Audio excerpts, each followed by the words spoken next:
All right. Hey there. Welcome, everybody, to the Weekly Chat with Nick and Pat, with guest starring Dylan Brogan. We have a guest, from our first guest. I know, our first ever guest on the Your podcast. first guest? Yes. You're our first guest, yes. Doing so much pressure. No pressure. No, It's going to no be a good time, I pressure promise. whatsoever. It'll be a very good time. So, Dylan, do you want to explain who you are, what you do? Sure. I am Dylan Brogan. I am a local journalist, 9-to-5 reporter in Madison, Wisconsin, and also work with Blame Society on a few things like beer and board games and other such fun things. Very cool. Very cool. I do follow you on Twitter, and I'm terrible at Twitter. No. Believe So me, am I deal with a lot of bad people on Twitter. You are fine. You are in the upper echelons of good Yeah. Twitter. I Yeah. promise you. Yeah. I promise you. You get the gold star. Well, I like Twitter because when there was, all this unrest Yeah. happening across the country, Yes. that's when, You took- whenever there's, tear gas being fired, that's when I realized the value of Twitter. Yeah, you it take is some like, the last year especially. You've taken some incredible photos. I appreciate when you create those threads where you kind of are doing kind of like a step by step, moment by moment reporting. It is very it's very impactful for me that I see this happening in real time, and I think it's really cool what you do. it's very close to like being there in the moment as you possibly can be.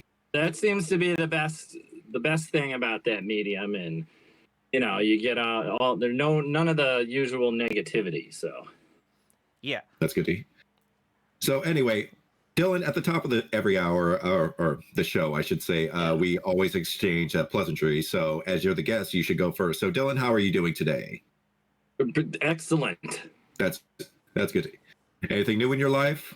What's going on? Not too much. It's been, I don't know how your pandemic has been going, but glad it's coming to an end. I'm So happy. It's winding down for sure. It is winding down quite a bit, at least where we are. Yes, Because we live in they're not going to be able to shut shit down again. I'll tell you that much. So we better. I know. Well, hopefully, Right. if everybody gets vaccinated, and then everybody just kind of still just be kind of cautious, at least, just a little, you got to watch your step every once in a while. But yeah, once the vaccine finally rolls out even more throughout the country, then I feel like it'll have. Well, we already kind of have some semblance of normalcy here, but yeah, I don't know how it is for Madison, but. Yeah, it's kind of winding down here a little bit. So on the west, in California and kind of the general LA area, it kind of depends on where you go. There are certain parts of like Los Angeles and like Ventura County area where if you go to where all the popular bars and all of the popular restaurants and kind of like little populations of like mini malls, stuff like that, there are people who are walking around without masks. But I would say on average, like 7 out of 10 people are still wearing masks and being responsible. But there are people who are coming out of the woodwork and they're like, oh, it's all over. Oh, sorry, microphone. It's all over. Now. Yeah, especially like where we work and stuff like that. It is just a sea of no mask. It'd be fun to go back to a bar again, and you can do that, but it doesn't feel normal. It's not normal. No, it feels extremely strange to go into a store, and I don't think I don't know when I will feel comfortable walking into a store or a grocery store without a mask on. Even if like Dr. Fauci and a lot of the health organizations basically say, "Hey guys, coast is clear, it's okay." I still don't know when I'll be able to comfortably walk into like a really crowded building or a mall without a mask on. I don't know when that will be yet. I would say maybe have like a grace period of like a year for us. Yeah. I mean, better safe than sorry. I've gotten so used to wearing the mask, I really just don't care anymore. I always have like 2 in my pocket. Right. It's kind of nice in a way. It really is, it's like, especially since like, even Corona, like people are just kind of disgusting anyway. So. Yeah. You know what my favorite? Sorry. I interrupted you. Sorry about that. About that, it's good sign of a good conversation. No, I don't know. It's just sometimes you just want to walk into a store and a mask is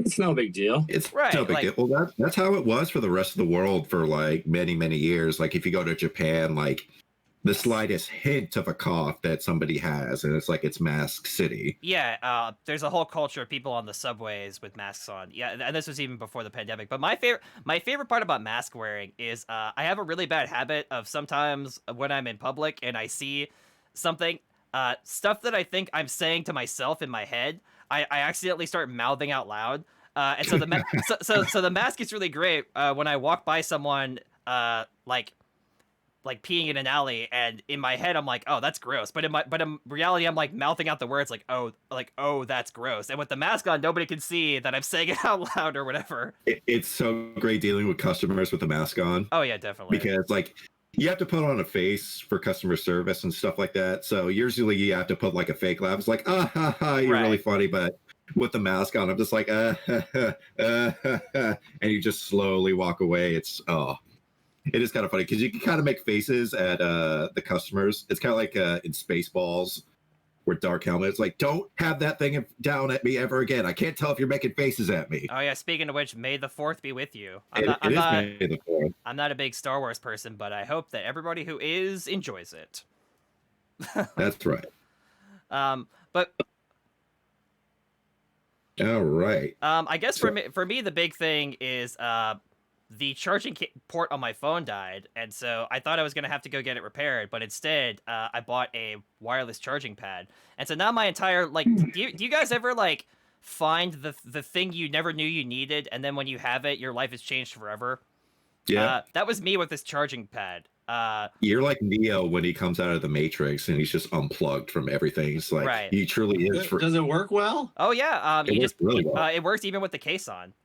You just plug it in and put your phone right on top, and it just starts charging. No more cables, no more dongles. It just works. My It life. really depends on the case. Though. I am a new man. Got your first sponsor.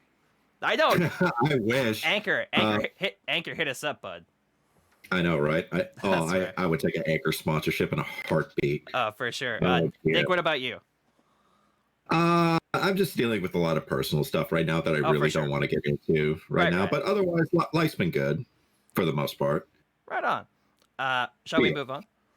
Yeah, I think we should move on. So, Dylan, we have a series of questions for you about just your career in general and life. So, I actually have the list pulled up right here. So, Let's do it.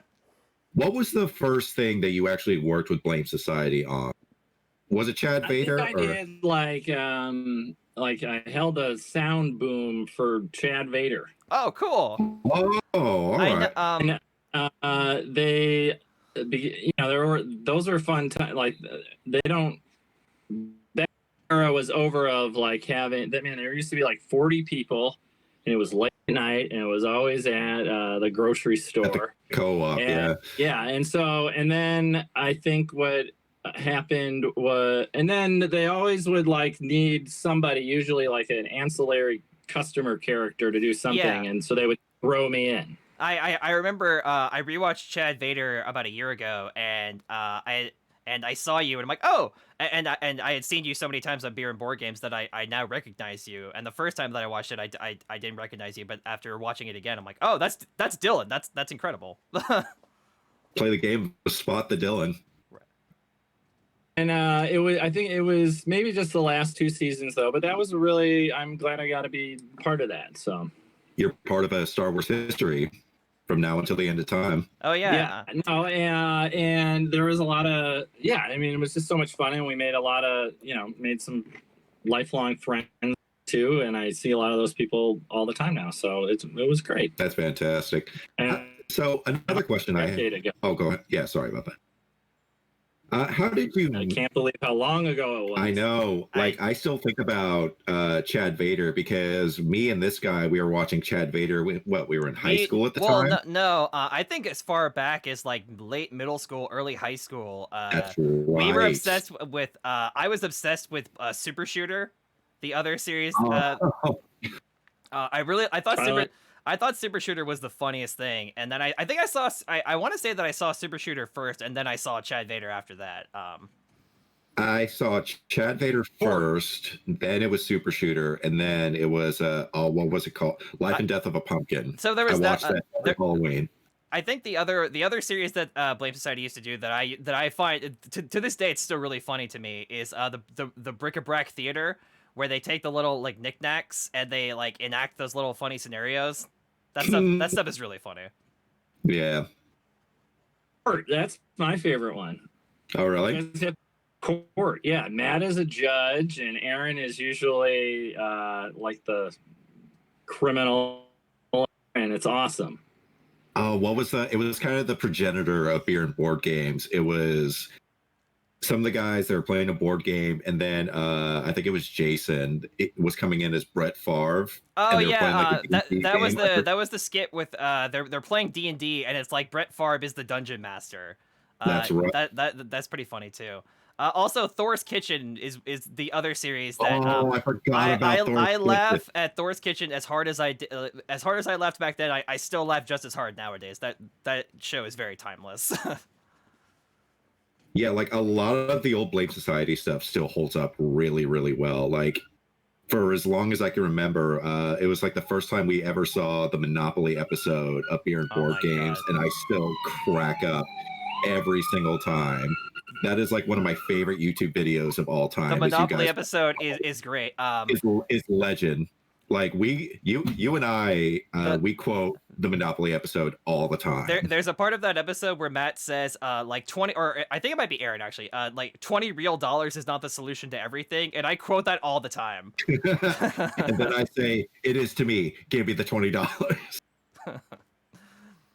Really drunken beer and board games days. Yeah, it was like would you say that was one of the most drunkest beer and board games episodes that you were ever a part of? I think I ever have been. Okay. Really? So Nick and I think a lot of people. Oh, sorry. Go ahead. I'm not a huge drinker, so sure. like, No, for sure. yeah, no, I mean it was fun, but I mean it's intense. Like, and sure. I think that 6 beers is a lot to drink over the course of the night. Evolved a little bit because you can't really have that drunken debauchery. No, you can't. So I know. But I remember back in the day, you guys were taking like shots too on top of the 6 beers. It's like that's intense. Ridiculous. And I like the shots are what I really can't handle. So. Right. So I know. So the way that Nick and I think a lot of people experience beer and board games is through the edited version. And so each episode is only like 10-15 minutes. What is it like to actually be there? By the way. Yeah. I guess my question would be, what is it like to be there for the entire like 4 or 5 hours of recording and knowing you're gonna have to pace yourself the entire night and drink possibly 6 beers or 6 like seltzers or whatever it is? It's a little bit of fun, and I think and I don't think Matt and Aaron would like me saying it, but to me, if you don't feel just like a little bit kind of not quite awful, but a little bit uncomfortable about what just happened, it won't make for a good episode. They do such a good job, and I'm surprised that people like watching the live versions, to tell you the truth, because I don't know, it's a little bit like panning for gold there, right? I think 15 minutes is about the like distilled comedy, and to view it in its raw form is distilled. It is like the purest form of the night. I tried and that's what I like about it, but it's it definitely becomes with the live aspect of it. And remember, that wasn't always like that. So that kind of brought a whole new element to the show that you're kind of always on. What would you say your favorite board game that you've ever played on the show is, just off the top of your head? Really, they've been a lot better about picking good games that are enjoyable. Like sometimes they have real shit games, right? They save those shit games for other people, because I hate anything where it's just spinning and moving, and I just get bored instantly. Sure. So any of like word, like I like even the class ones like categories I liked, and the Monopoly. Yeah, that one was a great episode. I'll be really honest, man, it is hard for me to remember a lot of the games we end up playing because it's like such an intense experience. Well, it's like you have to memorize like so many rules, like every single episode, and your guys are playing like. Oh, go ahead. Do you remember the time? I can only imagine what this is like playing a really complicated board game and drinking on top of that. Because you remember the one time that you, myself, and John were together, and we were going to play Munchkin, and we had all had like we were gonna play Munchkin, but none of us knew the rules, and so you and I, like, all of us were like 3 beers deep, and we were doing shots, and we were like, all 3 of us were trying to pass around the instructions, like, you read the instructions, no, you read the instructions, and so like it's just like I had an extra layer of tiredness on top of me because I spent 24 hours the night before making a brisket in my smoker for that dinner. So I only got maybe like 2 hours of sleep, and I was up for like 25 hours after that straight. And I was drinking on top of that too. So by the time that we got around to Clue that night, I was almost like nonverbal. I kept falling asleep in my chair. I was just like, all right. I remember pretty good was, and I forget the name of the game, but it was it was like a more of a role playing game, and it had to do with and they obviously have a lot more experience with D&D type like games, but like they didn't allow me to like use like to send my character to get healed at the Mayo Clinic, but somehow you can like conjure up another, but like the Mayo Clinic is a step too far. I think I remember that episode. I think I remember that episode too. Oh yeah, I think it was like the Mighty Battle episode where you had like a character in a scenario like, oh, it was like a brave dog with a stick of dynamite or whatever, right? That one, I all the imaginative ones and wordplay games are what I really like. So yeah. Another episode that I love to quote all the time is when you guys were playing that hodgepodge of Trivial Pursuit games. Oh yeah. That one was fantastic. I could be pretty good at those trivia games too. So this is true. Oh man, I think so during episodes like the Trivial Pursuit episode, there's like moments where people at the table like have a hard time reading stuff out loud, and I relate so hard to those moments because I do as well. I'm really good at reading just by myself in my spare time, but I have a lot more difficulty sometimes reading stuff out loud, and so sometimes I also like stumble over my own words, and so I know those are like funny moments of those episodes, but when I see those parts, I'm like, oh god, I relate to that so hard. Reading out loud, reading out loud in front of an audience is this really stressful thing, and I can't even imagine doing that while drinking or doing anything else or whatever. Or like imagine drinking that and then trying to recite like Tolkien like words while you're drunk. Like nobody can do that, right?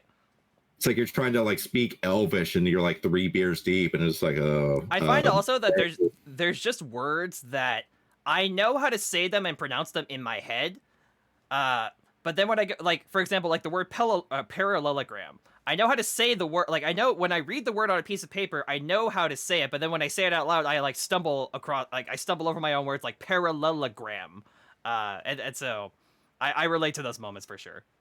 It's like, especially so like you're so on autopilot, and then you're asked like to perform, and then you're drinking on top of that too. Like it's hard. Like it's really hard to be put on the spot like that. But you always add like this amazing spice to every episode. Like there's always like 1 or 2 great Dylan moments that show up, especially in like in older beer and board games where you just make the episode. Oh yeah, it's definitely. Fantastic.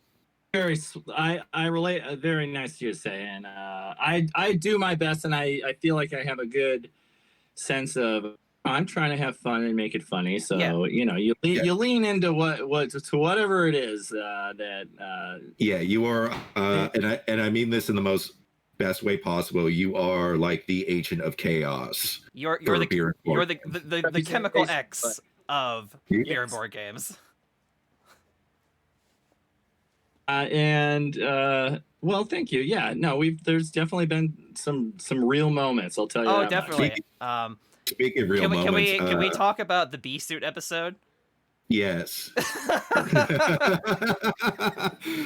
Oh my! The bee suit episode is amazing. Down. But I think I came off okay at the end there. No, you totally came off okay. Oh, for sure. Well, whatever. No. Nobody came off great, but I think the one thing that people don't understand is that we are all good friends. Yeah, you guys are a very close-knit group of friends.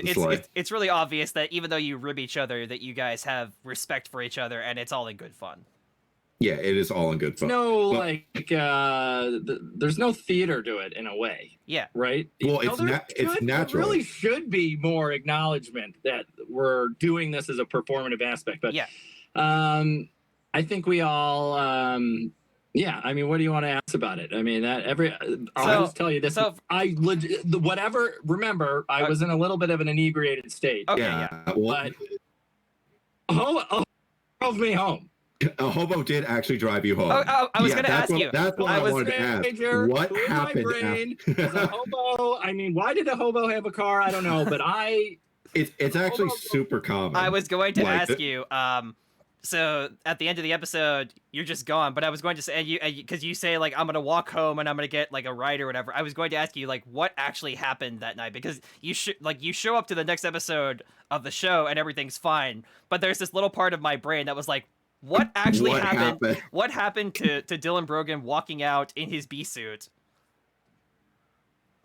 I somehow, and I don't live that far away. Like I don't know why I did a ride, but it happened. So, and it's a little bit hazy, but somebody literally pulled over and was like, "You look like somebody could need a ride," and I was in this beach, and they were. And for whatever reason, we went in there and and we smoked a joint on the way. Oh, and, hell yeah! I guess I that's amazing. A little trust in my fellow human beings or something, but I can't. It is funny that I can't. The details of who this person were or still remain a mystery, but it happened. Oh my God, that is fantastic. I'm just imagining you just on the side of the road. That. I mean, that's a lot. Yeah. I think, both me and Matt wish we acted a little bit differently, but it was all in good fun. Well, that has to be like at least within like the top 5 moments of beer and board games, at least in our opinion, stuff like that, because it is just it is a drop the mic, like you were talking about earlier about how it's not a performative aspect. Like you can't make stuff like that up, and you can't script stuff like that. No, you can't. That was just incredible. Like just one part that always kills me is like the second you like get out of the door, there Matt just points to the door. He's like, "Lock the fucking just in case if you change." That's the one thing where I'm like, "Come on now." I to be here but I think a lot of that raw emotion stuff is it was a very emotional episode. Yes. And it's it's intense. It's like, this is a job for Matt and Aaron, and they work really, really hard on it and are very, very serious about it. And I'll tell you this. I think Matt in particular doesn't understand why, trying to, anger him. And I think that thing about it was I never was trying to make Matt angry. Yeah. No, for sure. Dramaturgic. Well, it's just like when you're really close with a group of guys, like you tell each other, like you don't really like to mince words with your group of friends. Like I would like to think that you like, this is the truest essence of what I'm trying to get across. Like I'm not trying to mince words, like I'm trying to tell you, but like you're not doing it in like a malicious way. You're saying like, I am telling you the truth, and this is how we're gonna deal with this. Okay, so kind of much of it, I think it was like a real moment, and that's why people. It was a very real. It was a genuine moment for sure. Yeah, but I don't like being, running away from things or whatever. But we were frustrated. Yeah, it was frustrating. Everybody has a boiling point. So I have another question.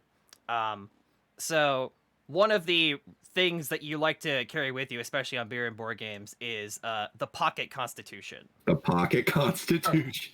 Oh, do you have it? Yeah. Do you have it? Oh, are we gonna see the pocket constitution? There it is! Okay. Oh. Yeah, there it is. We are making history here right now. Oh my God, this is amazing. So I guess my question is,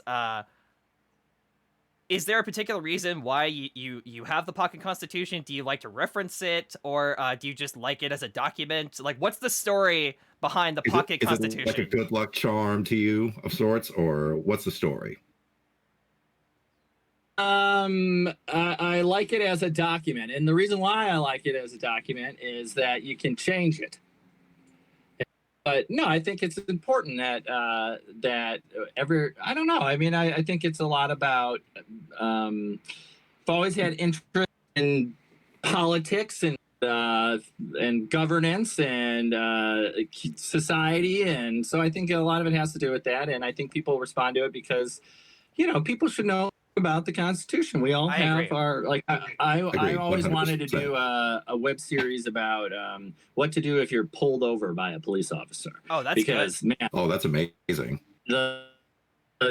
It's just thrown out the window in a car, and I don't like to see people tripped up and get in troubles. Yeah, I think that's no. I don't know what it is. I have always liked it, and I think it just aligns with all my interests a little bit.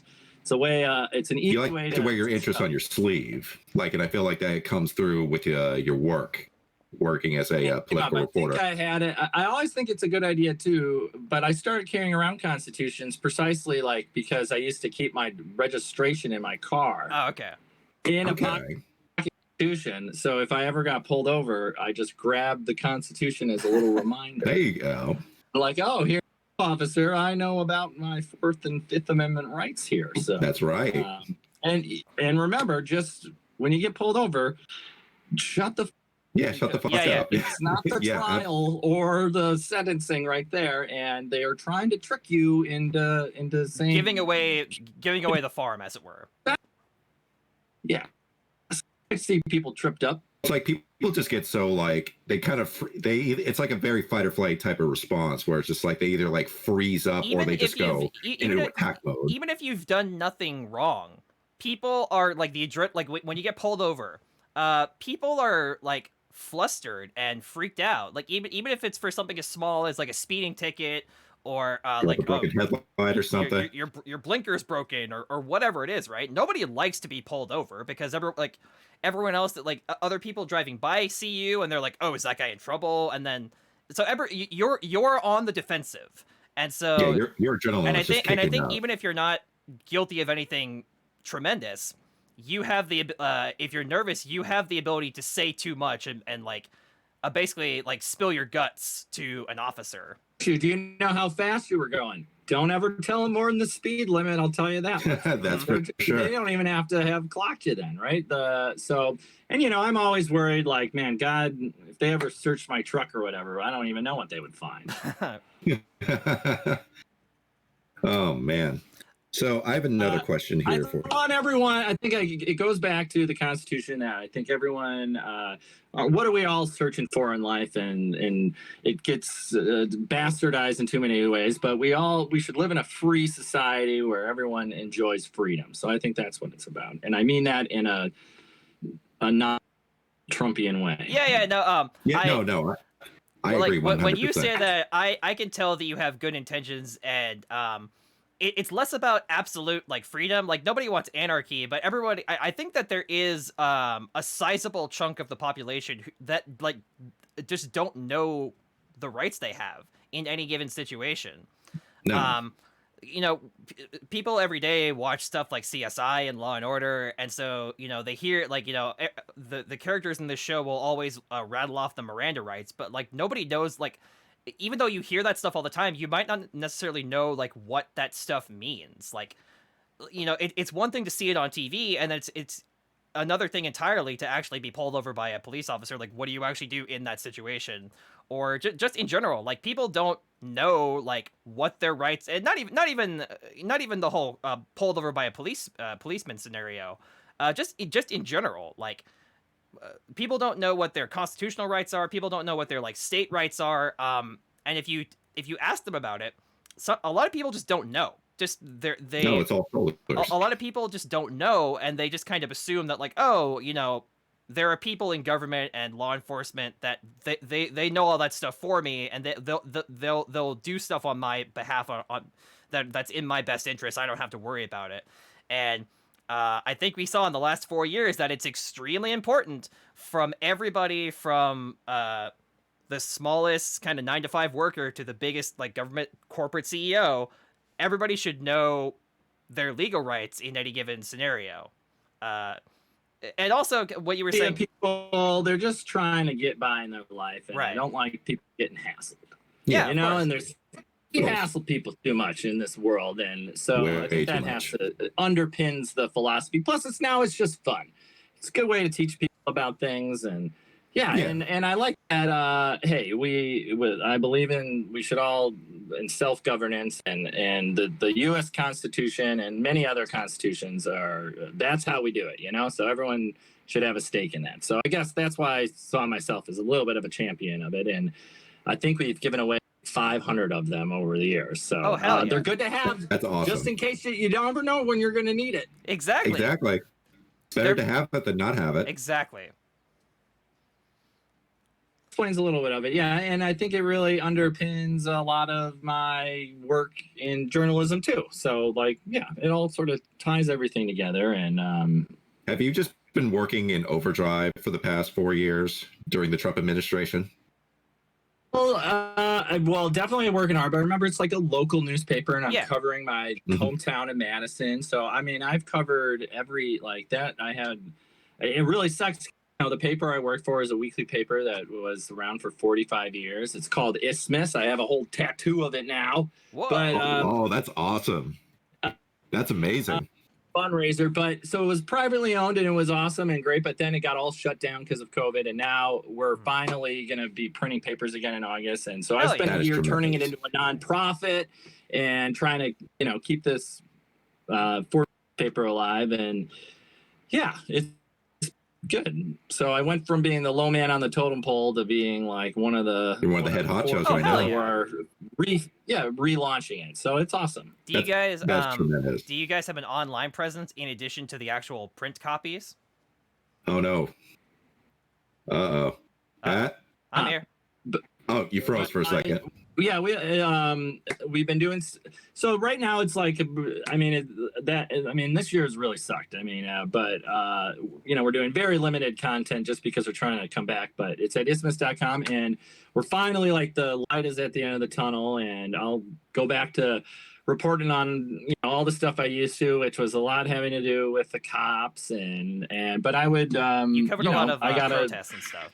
Travel all over in November, talking about the election, and it was just really, it's the kind of work I like to do. It's really funny. And I'm butchering it, but have you guys seen The Little Mermaid? Yes. The Disney version, yes. Well, I always just come back to I want to be where the people are. Walking around with those, what are they called again? Pocket constitutions. Hey.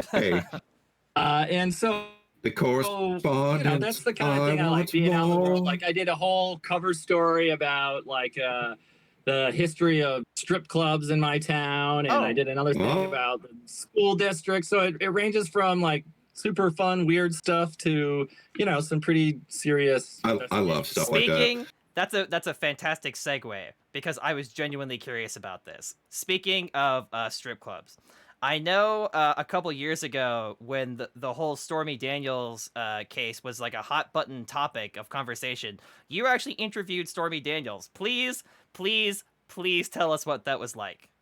Please tell us and share that experience. Because we were at this kind of skeezy strip club on the outskirts of town, and so you interviewed her. For the newspaper, Stormy Daniels was this, especially at the time, if I remember, national figure who, kind of was exposing Trump for the little dick asshole he is. So, she came into town, and at the strip club, there were this was not your normal strip club audience. There were 65-year-olds couples, and like it was just jam packed, and it was like this bizarre intersection of, and she gave so you like have a like the very swingers club explicit, on one side, and then you have national reporters on the other side. exactly what it was like. And so and kind of the only way you could end up talking to her was if you paid $10 to take a photo with her, and it all and so that's how it all ended up doing that. And she signed a constitution. Hell yes. That is tremendous. Do you have, like, is that like, did you put that up? I gave it to my dad. Oh, okay. I was gonna that's say you should have framed that one and put that one on the wall. That's a special pocket constitution right there. For some reason, I'm particularly proud of that story for whatever reason. So it's a great story. That's why. That is an amazing story, because if I remember correctly, like you were like one of the first people to actually get an interview with her. Or at least in my mind, it was it was like fresh. It was like the hottest news. Right when the country. Story was first breaking out, I remember happened to be coming to town doing this show, right? And you're right that it was like a weird intersection of audience, because there were national reporters there, and then like all these people who were very anti-Trump and wanted to support that in any way, and then like the normal strip club crowd. Oh god, the Tuesday night crowd. I don't think a lot of the people there expected this like extremely sexually explicit show before she like sort of greeted everyone. So that is tremendous. Were you nervous at all interviewing her? Kind of fun thing that like that kind of the weird quirky Madison stories that that I am really you're a part of. That is tremendous. Were you nervous at all interviewing her, or was it just like I have to get this needs to be done? I was gonna get like 2 questions in. Okay. no, for sure. A little bit of it, but no, I mean, I think in those moments you just sort of you don't have time to be nervous. Right. No, but like you had a job and you had to get it done. A good thing or fun thing was Trump was at a debate. This was before he was president. He was at a debate in Milwaukee, and he was running for president, obviously. And so it was like in the spin room with all the reporters. And so there's like a barricade, right? Like a thin metal barricade. And then there's like all these like reporters, and Trump would just like walk down this line, basically just insulting reporters, right? I hate you. I hate you. I especially hate you. Yeah. As he's off to do, of course. I ended up like throwing out a question that he ended up turning around and doing it. But before then, he was just like, "Don't you have homeroom in the morning?" Which is a pretty like he didn't know me at all, and I definitely looked like a good 15 years younger right out there. Just sum me up and like rip me to shreds. Just trying to dress you down. Move on, and then he just like made fun of like. Don't you have a high school newspaper to get to, little man? CNN's like Dana Bush is just like, I like your last name, like that was the next person he insulted. So, Jesus. Yeah, so I think those sort of crazy moments is what I like about my job. Do you have any other stories in particular that you're really proud of, or like really crazy or wacky stories? Those are 2 good ones right there. I don't know. I mean, I guess it just comes to mind because he's a president was right. Like Bill Clinton was doing a rally right in Milwaukee. I think it was for Obama, right? Mm-hmm. And they could like, so there was like a 2,000 people there, right? And he spoke or whatever, and then he stuck around and shook hands, and then it was just like he would not stop shaking. He would not go away. It ended up being like 4 people are left, and he's like, "Tell me about your laugh," like and it's just sort of amazing that like. So I ended up like just like basically watching him just being like, "Who are you?" And I want to learn everything about you, and you could see like why he was. What I think history looks a little differently now, but you can definitely see this like the skill he had at connecting with the voters, and so that was a pretty cool story too. What was another good story? I mean, those are meeting famous people and getting crazy. I mean, I've done things like we have a cow chip throwing contest that's pretty famous, and I went to that and all sorts of stuff. I got to climb up on the top of a crane So that's You had to climb up to the top do of a life over. crane. I would love to just be a crane operator, because man, that is awesome, and it doesn't look that hard. You basically are just playing like The crane game at the arcade. it's amazing. That or like 3D Tetris. What else did I get to do? I know, like I went out with a graffiti artist and we hit up a train, and I loved that, and like the middle of the night, and so just stuff like that, capturing zeitgeist. That's what I like to do. That's tremendous. So going back to beer and board games real quick. I know you and Matt have been friends for Matt and Aaron have been friends for a very long time. How did you guys meet? Oh yeah, that is something I've always been curious about.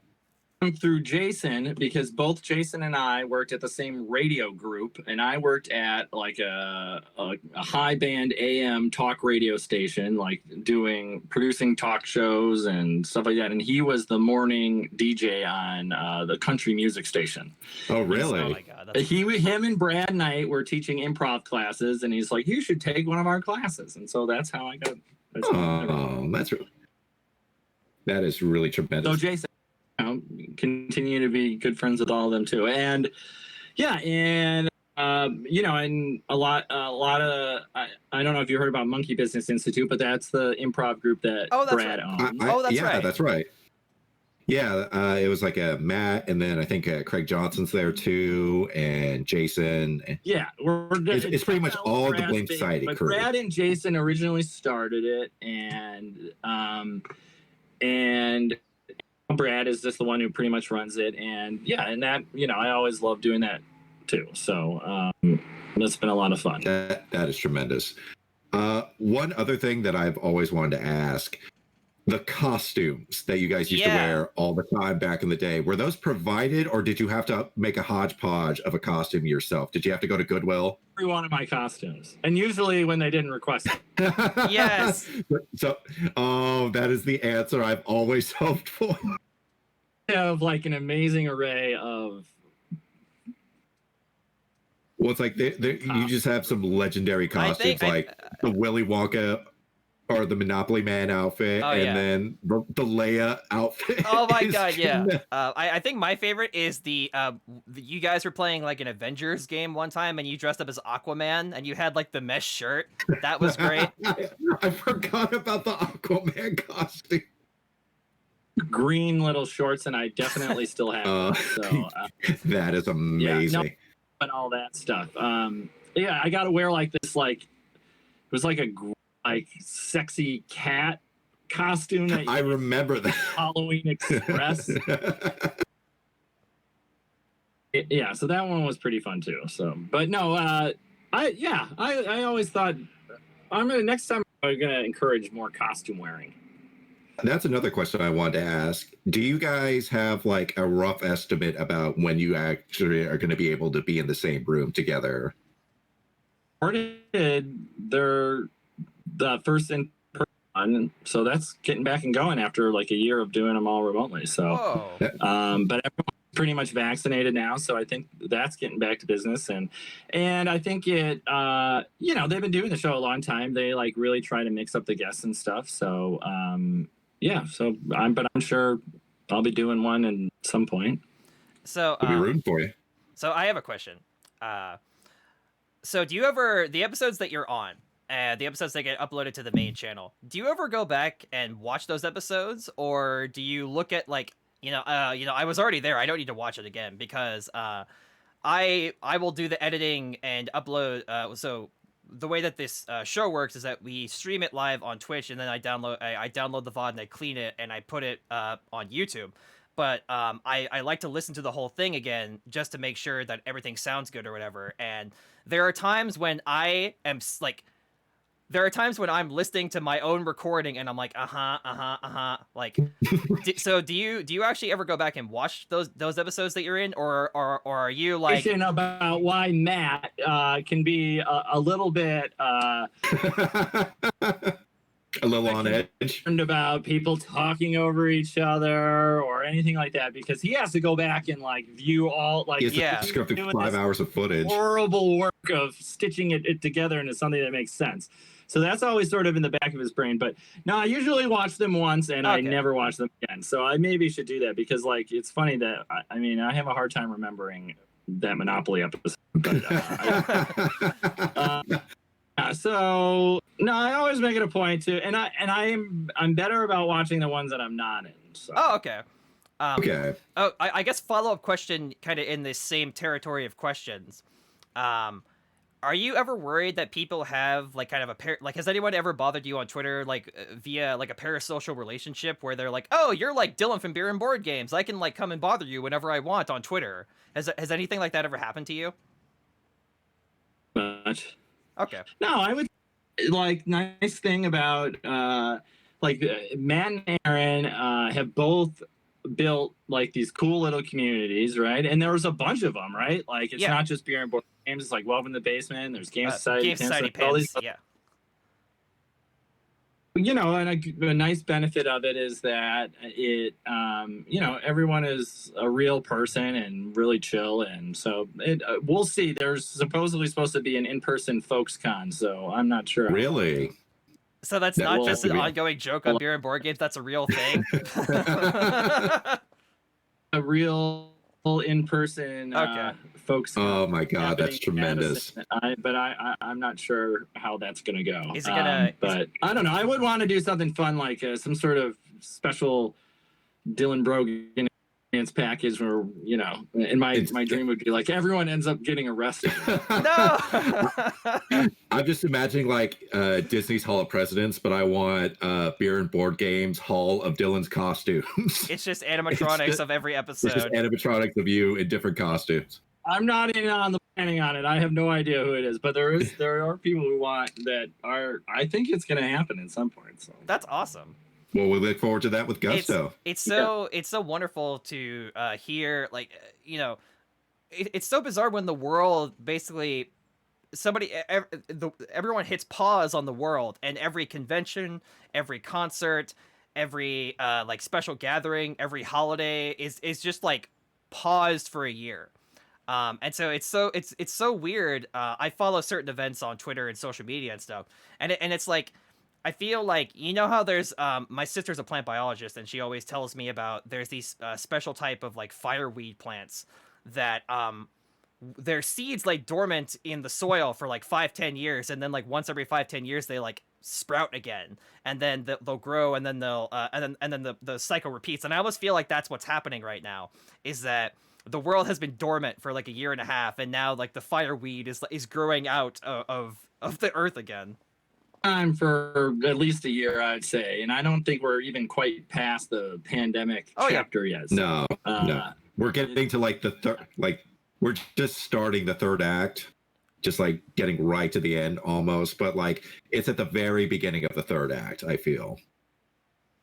World is speeding up, like, and it has almost too quickly in some cases. It's going to be a wild ride here for a little bit, but I mean, I hope it's not too touch and go. To think of what everybody's been through, even when it wasn't so terrible, and then like different world now. I mean, everyone was personally impacted a lot. Some people more than others, but like going to be a weird reset button when it is going to be a very weird. I actually just saw an article not too long ago about children who were born during the pandemic. Yeah. And then they're taking videos of these kids, and they're just outside in the park, and they're just completely lost. And they're like almost a year old, and they're just like, where am I? What is this? It's like you ever see that movie Blast from the Past with Brendan Fraser? He's just like, no. They're just amazed by the wonderment of everything. So yeah, it's just amazing how many lives have just been put everyone but their parents, right? Because they've never seen anyone else. Yeah, exactly. Right. Hopefully they'll adapt.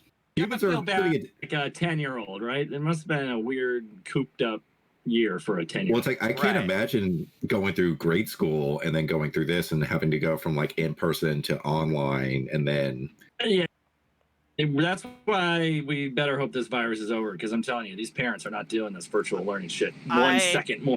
It has been total hell for them. One of my favorite They're just YouTubers. like, go outside. One of my favorite YouTubers is a channel called 𝐏𝐥𝐞𝐬𝐞, and so he recently had an episode where he talked about how distance learning has been especially frustrating for law students, because so much of the stuff that you need to learn in law school is really hard to teach and to get across in a virtual setting. A lot of it is you have to be there in the room, like debating with people, and because so much of it is being a lawyer is like body language and eye contact, stuff like that, and you can't quite simulate that exact experience over a Skype call, right?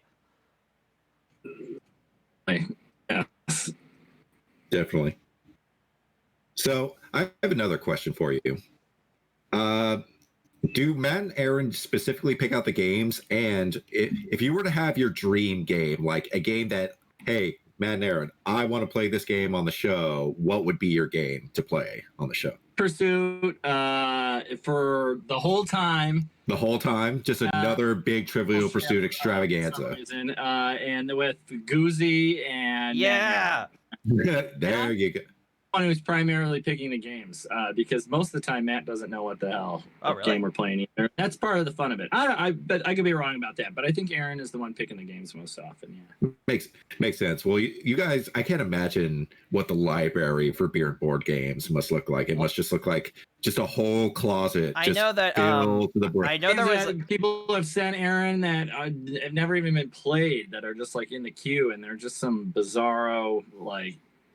Just some weird like Kickstarter games and the Urkel game. Cool. There's like so many episodes. The joy that I get is like where they pick the most random game. Like, oh, here's the Full House game. Like, first of all, they made a board game out of Full House. Like, see that to me. They made a board game out of everything. That's what I'm. Terrible when they're like the Full House game, right? Those are like the spin and move games that I can't stand. Yeah. Another one. I also love when they find just these wacky like vintage old games, like the Good Behavior game, the one you were on. Oh my god. Like just weird ones that have just been buried in dime store, like thrift stores for like 20 years. Like messaging to them. Yeah, exactly. I think what was the one that there was the like the religious board game where there was like the slave market of sin or whatever. There was like some like there was some like Christian game that was just like, you have to escape from like the slave market of sin, and then you have to go to like Guilt Gully, and like there's all these like bizarre things. Guilt Gully. What was the name of that board game that was basically just Reaganomics, the board game? I can't remember. I think there was like there was some like help wanted game or something. It was a game about like people getting off unemployment or something, and it was some like and it's like spend $50 playing pinball. Yeah. Yes. Sure, that game exists, by the way, Reaganomics. It's gotta. Yeah, probably. Yes. You see here, I partnered with Hasbro. It's called Learning with Reagan. Oh god. It's hooked on Reaganomics. Hooked on, yeah. Honestly, I would be shocked. There are so many versions of Monopoly. I would actually be shocked if there wasn't like Ronald Reagan Monopoly at this point. There has to be, right? There has to be. Has to be. Yeah. They have the George W. Bush Jr. one, and instead of going to jail, you go to Guantanamo Bay. Oh Jesus Christ! Oh my God. It's terrible. Just terrible. Oh dear. Do you have a particular favorite episode? You don't even have to have been in it. Is there any episode that you are like, oh, that one was really good?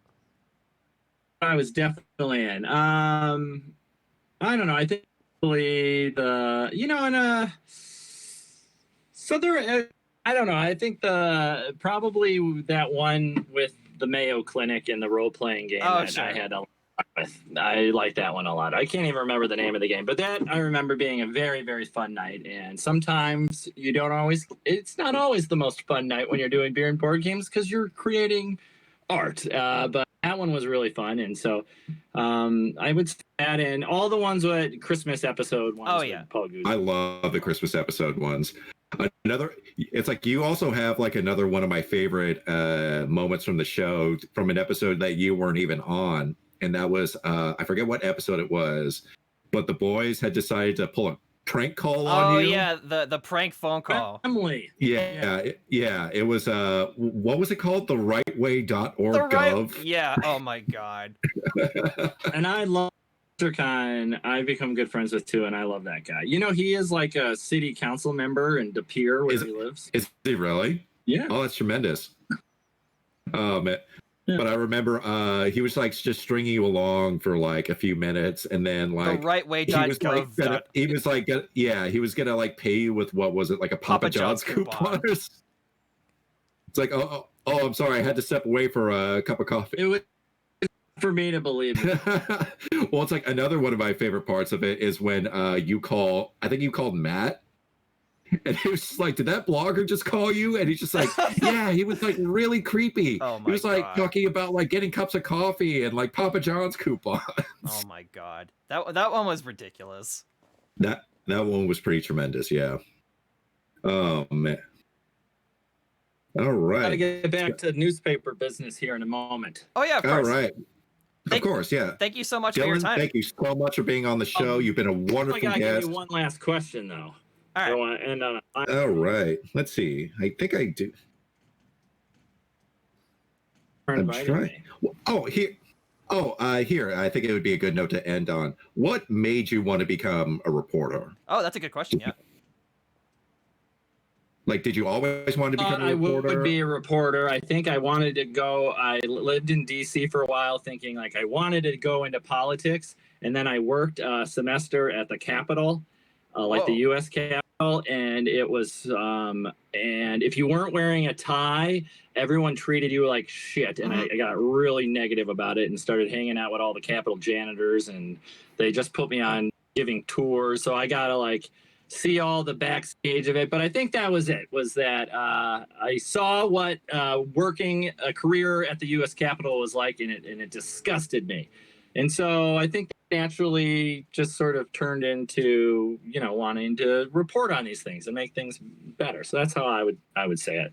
But the senator I was interning for, it was awesome. His name is Russ Feingold. He's not there anymore, but he was great. And there was nothing wrong with his office, but man, it was just like it was rough. The culture of the culture there in general was what turned you off of it. To me, it was particularly how dumb it would be. Like literally, something like wearing a tie was the difference between people thinking, treating you like it or treating you like you were someone important or something. And that always rubbed me the wrong way. I realized that I wasn't one of those tie people. Yeah. So so I think that's how I got into it, because involve a lot of the same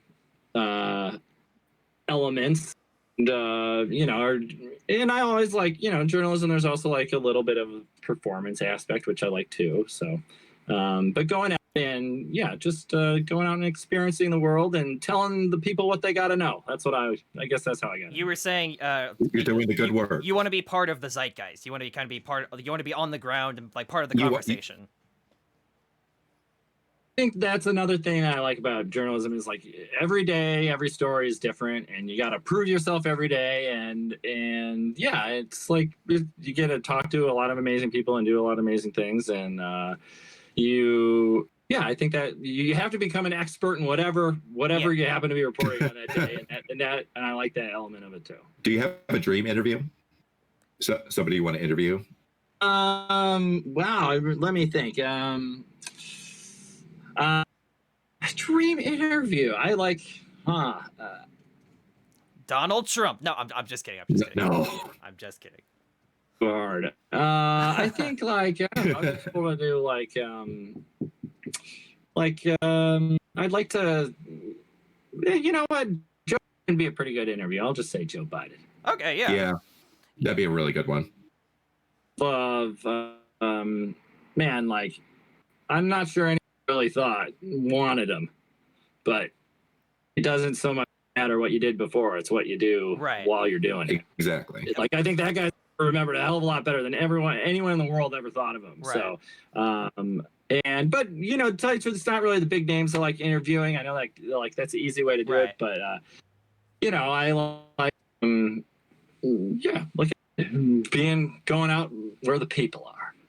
Well, that's well, Dylan, I know you probably have to get back to newspaper duties, so we just wanted to say thank you so much for showing up. You've been a terrific guest. Before you go, can you please tell people where to find you and any links, any shout outs, anything like that?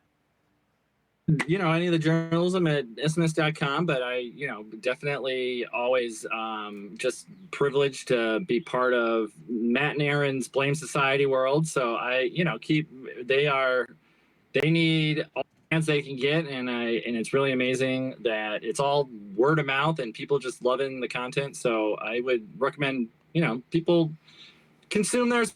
It's good stuff, and they're doing it for the right reasons, and it's really I want to support them as much as I can too. So definitely put the links below to Instruments and Blame Society for the YouTube upload for this. Watch Beer and Board Games. It's fun. So much fun. Watch Beer and Board Games. Tell folks about it. Blame Society is one of the most criminally underrated YouTube channels in my mind. The world. They are going to be in textbooks one of these days. They are, Matt and Aaron are pioneers. They really are. Well, Dylan, thank you so much for joining us. Thank you so You've much. been a terrific guest. And I wish you well in your future endeavors. Here, guys. We look forward to seeing you on future episodes of Beer and Board Games. Thank you. Thank you so much. Thanks again. All right. Have a good one.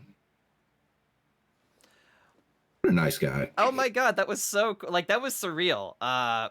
I know, right? Welcome to the second half of the show where Nick and I are starstruck and passed out the entire time.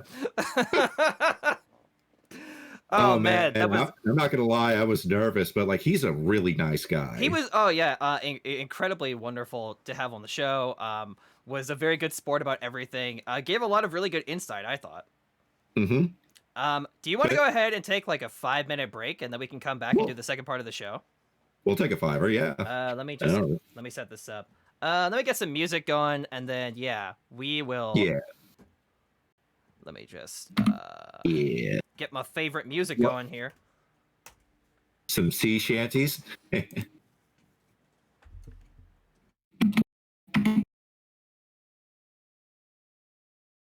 All right. We're gonna see you guys in around 5 minutes.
Okay. All right. Hang on. Let me just stop this real quick. Bam. Great. Okay. Wow. That was surreal. Hey, quick question. Did I dream that? Like, did we actually interview Dylan Brogan on our show?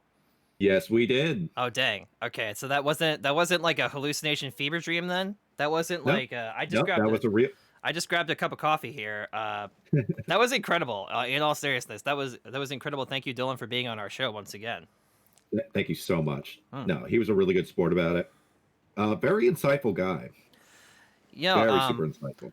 I'm gonna if you're watching this on YouTube, I'm gonna post links down below for Dylan's Twitter, his newspaper, and any other associated links with Blame Society, so you guys can check those out after the fact. That's And right. by the way, while I have you here, why not hit the like button, hit that subscribe button, and leave a comment to help a guy out, because the algorithm, you see, YouTube has this thing called and we call him Uncle Algorithm.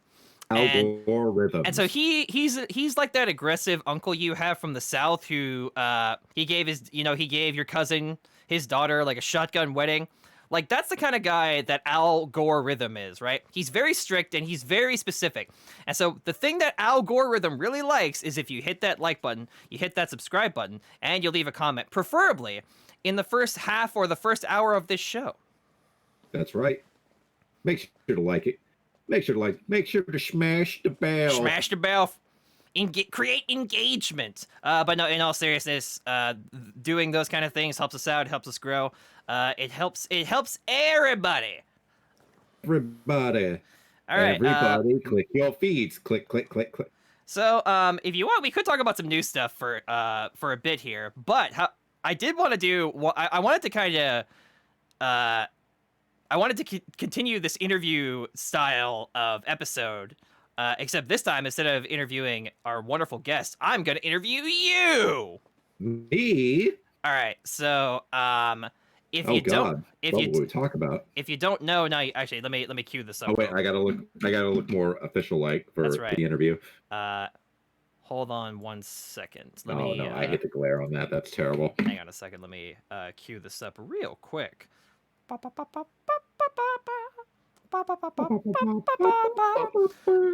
right. So if you watch, wait, what? So I had the wrong tab on for the interview. No, we still got the full interview. I mean, I got it on my channel, so.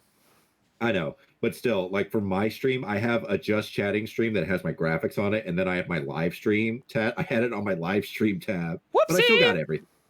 It's fine. It's good. I think it actually will look better, so that way he's not like super cramped in there. Sure. Because with my feed, it kind of shrinks it a little bit. Like people who are watching it right now on my Twitch stream would know. Oh, are you doing the Discord thing at full screen where my screen is really small and your screen's really big or whatever? Yeah, and I just have a few graphics on there and stuff like that. It looks fine. If you click on not through Streamlabs but through Discord, if you click on the screen, like I can change this right now, right? I do like, oh, now you're big. Oh, now we're the same size. Oh, now you're big again. No. Yeah, No, it wasn't like that. No. This was strictly on Streamlabs. Oh, okay, okay. They have like the pause and the starting tabs and stuff like that. I had it on my live stream tab, but we still got everything for that interview. Okay, but so I like to watch The Late Show with Stephen Colbert. It's my guilty pleasure, even though it's biased AF, as the kids say. But here's the thing, of all the late show, so like there are certain late night shows that I can't stand it. I can't stand it. And one of them is like I can't stand Jimmy Fallon. Like Seth Meyers and like Conan and stuff. I'm not a fan of Conan. I like Seth Meyers. Okay. I'm more of a I'm a John Oliver, Stephen Colbert, Trevor Noah kind of guy. So if you watch The Late Show, Stephen Colbert has this series of interview questions that he asks his guests on the show. It's 15 curated questions. And so the point of these questions is to get a full picture of the person being interviewed. So you're about to be exposed to be raw. You're about to be exposed for your crimes. I don't know what those crimes are yet, but you're going to be exposed for them. Oh no. All right, bring it. Hey, can you make that face again so that I can shamelessly put it on the thumbnail? Thank you.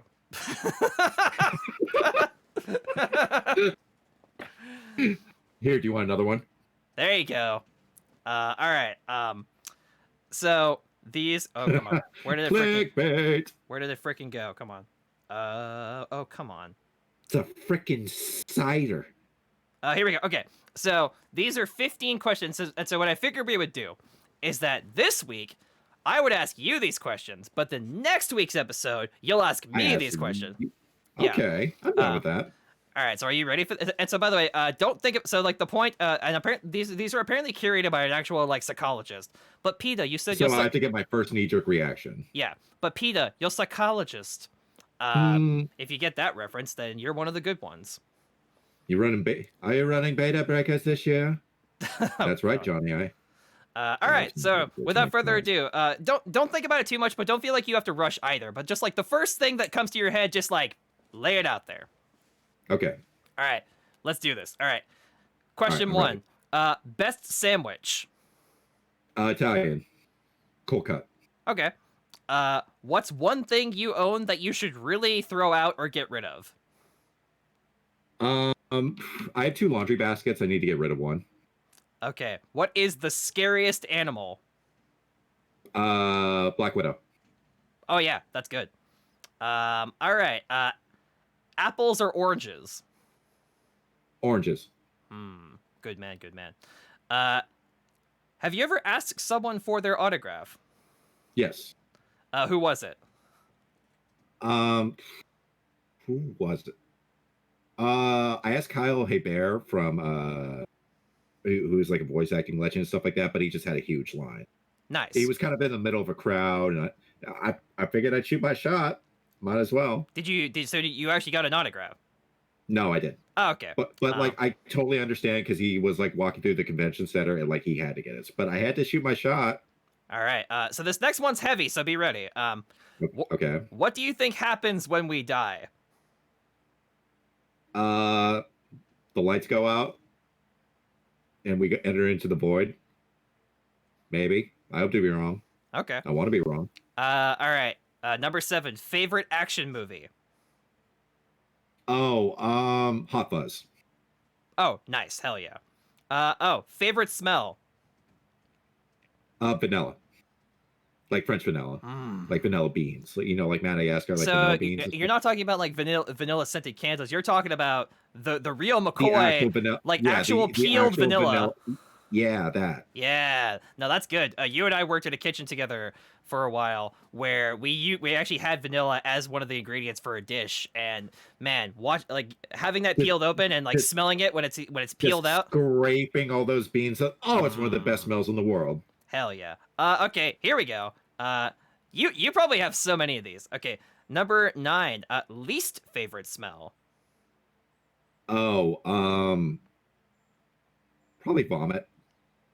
Oh, that's good.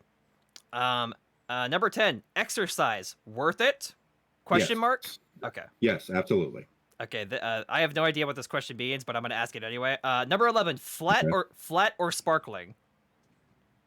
Oh, flat. It's for water. Oh, I see. Okay, got it. Really? But not sparkling, flat. Okay, fair enough. It's just it's too busy. It's too minerally for me. Like I'll be in the mood for mineral water sometimes, but like there's just nothing like just getting a nice ice cold cup of water and stuff like that. That's fair. Most used app on your smartphone.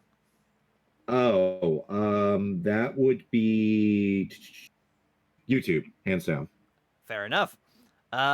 You get one song to listen to for the rest of your life. What is that song? The first ending to Samurai Champloo, or the only end. It's Shiki no Tada. It's the one where it has like a Japanese guitar. Oh, hell yeah. I'm gonna look it up. Yeah, if I were to listen to one song for the rest of my life, that would be it. It is Shiki no Uta from Samurai Champloo. Number 14. What number am I thinking of right now? 69, dude. No, I'm just kidding. I was gonna do that, but I decided on the number 44. Okay. Okay, and then finally, number 15. Describe the rest of your life in 5 words. Family, friends, food, theaters, happiness. There you go. All right, that was good. That was it. That was the Colbert Questionnaire. Hooray! Do you feel exposed? Do you feel raw?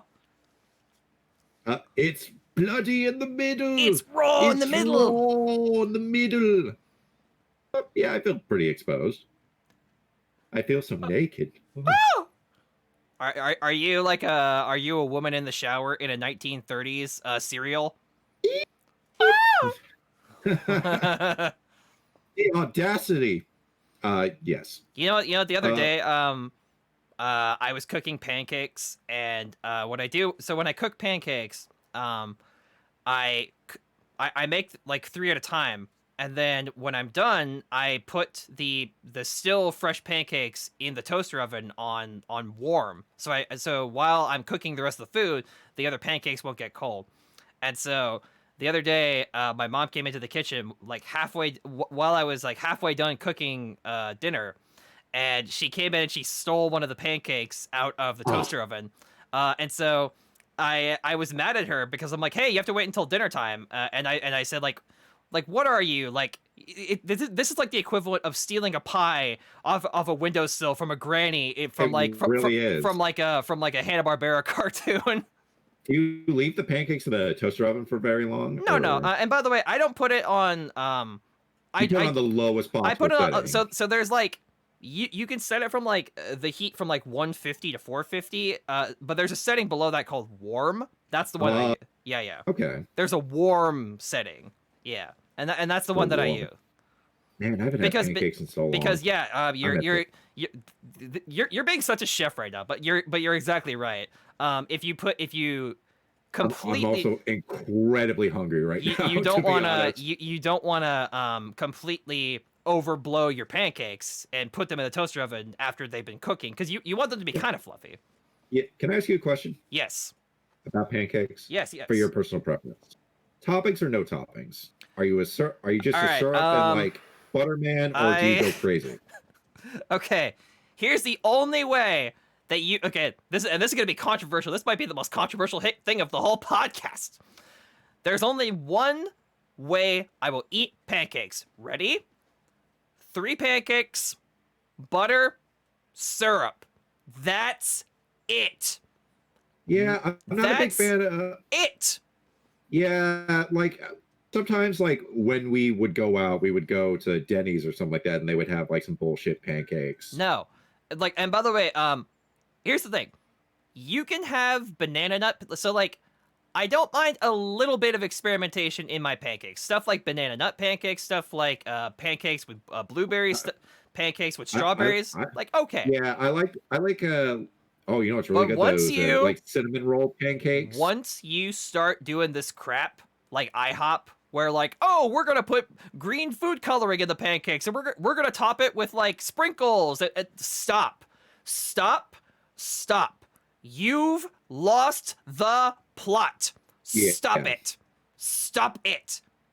I wonder how those pancakes. Mouseketeers deal with making. Yeah. I wonder how those Mouseketeers feel making Mickey Mouse's face in a cast iron. I don't mind the Mickey Mouse pancakes because like that's fun, right? Like pancakes in the shape of something are fine. But you're talking about like where they're putting like the most insane toppings on. It's like, oh, it's a pizza, but it's also a pancake. Yeah, screw you, right? You know what I'm saying? Like, I don't know. Leave well enough alone. Okay, you know what I can't stand that IHOP always does? There's always something on their menu where they put like caramel sauce on top of pancakes. What are you doing? It's too much. It's too much sugar. What are you doing? Like, I'm kind of in the same camp, but I'll do like if I were to have my perfect stack of pancakes is nice buttermilk pancakes. Oh yeah. So, not whipped cream, but whipped butter. Oh yeah. Yeah, I'm down with that. And then if I'm feeling really frisky, blueberry syrup. And then that's it.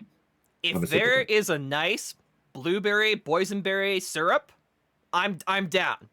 It's however, because because you get the perfect balance of like the acidity and the Right. sweet. It really helps cut through However, the pain. I don't want like I don't want so much stuff. Like the pancake itself should be the star of the show, right? It is the star of the I don't. show, yeah. So if you're gonna do like a boysenberry or a blueberry or raspberry type syrup, don't have it be a puree. I don't want like chunks.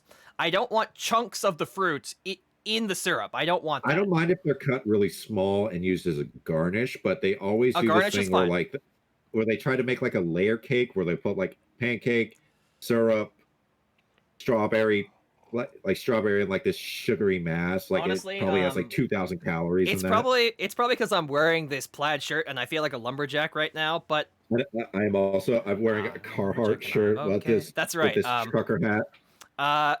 Listen, pancakes are one of those things. The simpler, the better, right? Yeah. There is a. No, I agree 100%. There is a distinct art to pancake making, and by the way, this extends to waffles and stuff too. Crepes, waffles, pancakes, that kind of thing, right? Variations are fine. So stuff like buckwheat pancakes, buttermilk pancakes, regular pancakes, those are fine.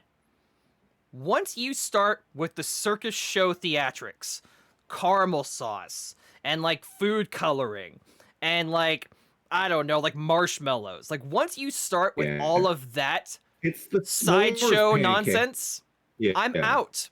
I'm out. Yeah, it's too much. You're eating dessert at that out. point. Well, I mean, you're pretty much eating dessert anyway with it, but you know. I didn't think I get so I didn't think I get so heated about this, but I'm out.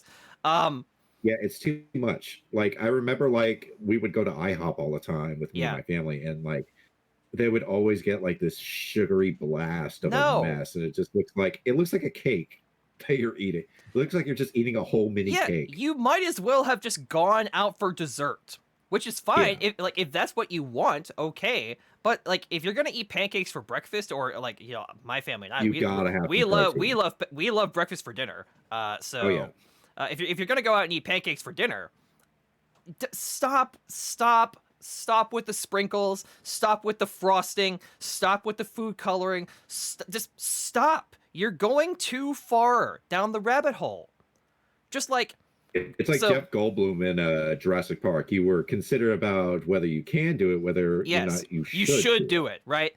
There is such a thing as too much. There's excess, right? So I remember there was this episode of MasterChef where Gordon Ramsay had a cooking challenge, and one of the contestants was this guy, and he was like, I don't remember what this was called exactly, but this guy was doing this trendy thing where like he was like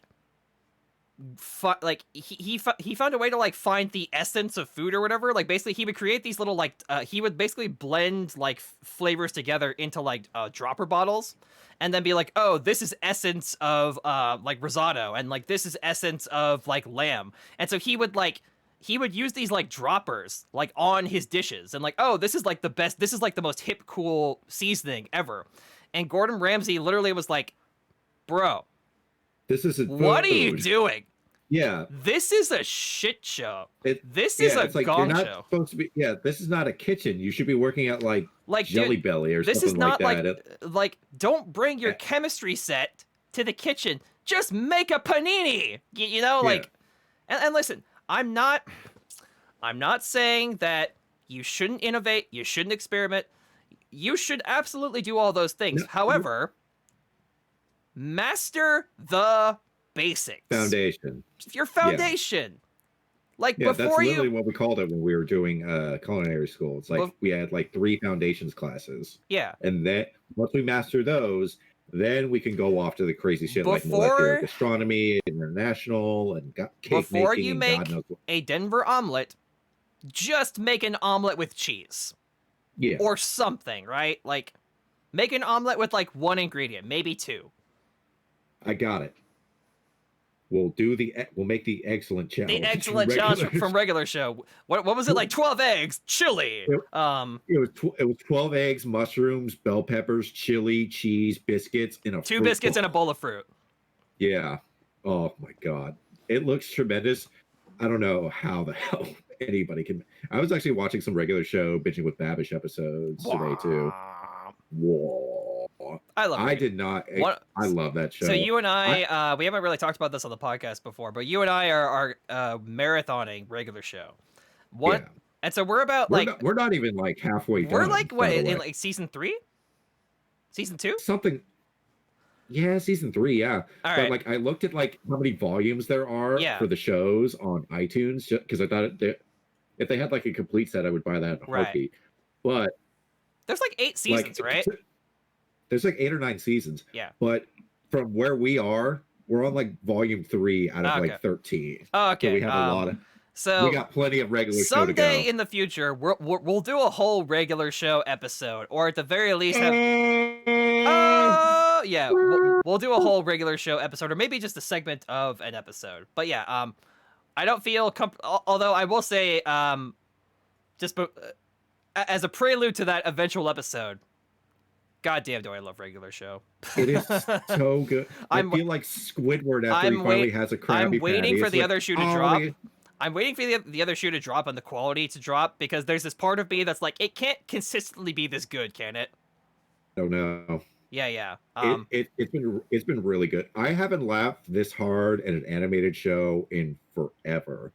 Like there were some episodes that we watched last night where we were literally in tears. There's some. Or I was in tears. I was also yeah. There's a couple. There's like every other episode has a moment that slays me, right? Oh yeah. Like some of the other stuff, like one. Some of the stuff in the other episodes is like funny, but there's always like that one gut punch line that just wrecks me. And by the way, like Nick knows this from experience, but like I am a picky bastard when it comes to humor. You are. Oh yeah. I'm a picky, and so like I don't laugh very easily. And so when something genuinely makes me like belly laugh, I consider I consider it to be quite I consider it to be quite the accomplishment. Well, it's just like this show is such a weird hodgepodge because it's basically an Adult Swim show, but for kids. I think at some point I was talking to my I have a friend who is a super fan of the show, and he was telling me that Mordecai. Yeah. I don't want to say his real name because I don't know. No, don't. But yeah. So his screen name is Mordecai, and from the show. And he was telling me that I guess originally the creators pitched the show as like an Adult Swim program, but for some reason, there was just creative. They thought it was too kid friendly. No. There was just like minor creative difference stuff, and like there was other stuff. There were other pitches that the executives decided to go ahead on. But yeah, they held on to it and they kind of reworked. They reworked like apparently not even that much stuff. They reworked like some small stuff, and then they're like, "Hey, take out the cursing and the gore, and then it's pretty much Aqua Teen." Yeah. Almost. And although like it, I would say it's a lot more funnier than Aqua Teen. I would say that too because honestly, I love Aqua Teen. Honestly, I'll be real with you. I didn't hate Aqua Teen Hunger Force. It was just never like. It was never the show that I was like, when my friends were super obsessed with it, I was just sort of ambivalent towards it. Yeah.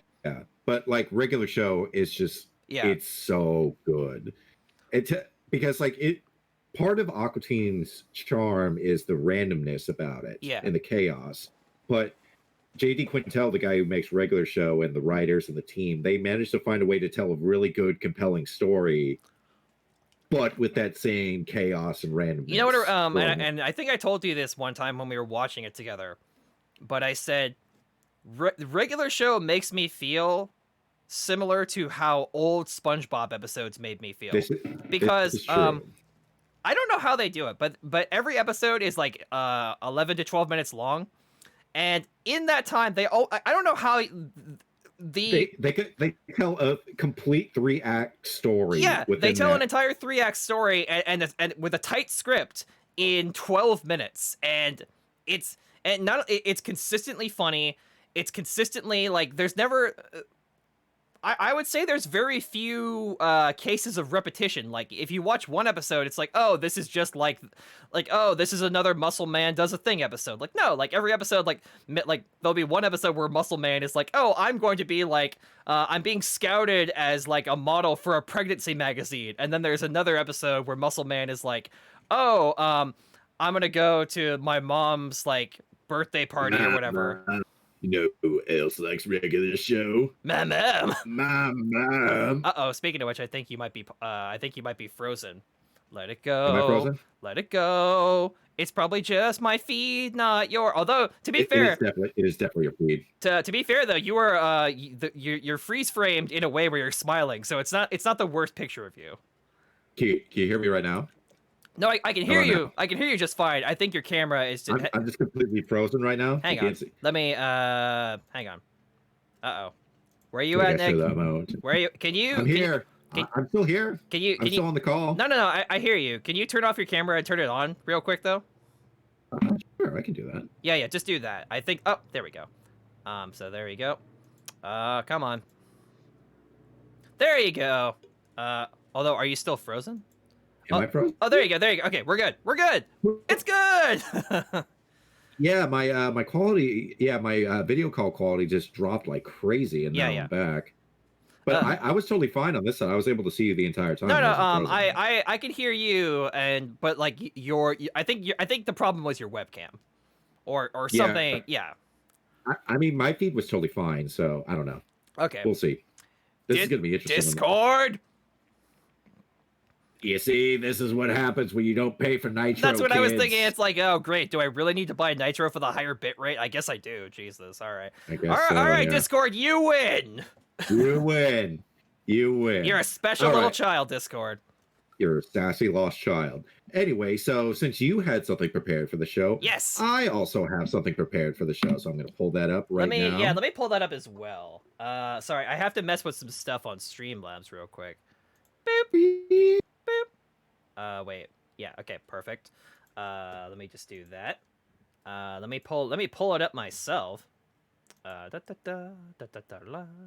Where the frick is it? Holy crap! It's right above. This is a song about Patrick finding the link to the thing that we talked about before the start of the show. We're a professional podcast. We are. There we go. All right. I'm here. Do you wanna start us out and read this paragraph to play? To quote Jigsaw. Do you want to play a game? I always want to play a game. Hang on. I have to go to Google Image because this is inhumanity to man. While you're doing that, I will read this behemoth of a paragraph.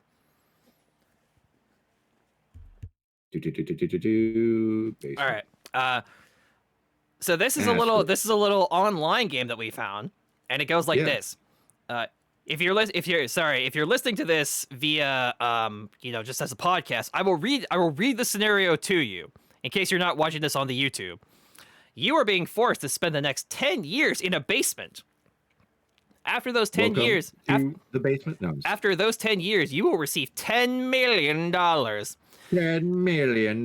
Your basement comes fully furnished with a good bed, a sink, a toilet, a shower, and a trash chute. You are also being given 30 points to spend on items/amenities that you can take with you to the basement. Bonus. If you half your $10 million payout to $5 million, you will receive 35 points to spend. If you reduce your payout to 0, you will receive 40 points. And so now we have a series of items here. Mm-hmm. So let me pull up. I'm on my phone. I'm going to pull up a little notepad and a calculator, so that way I can add up all my stuff together.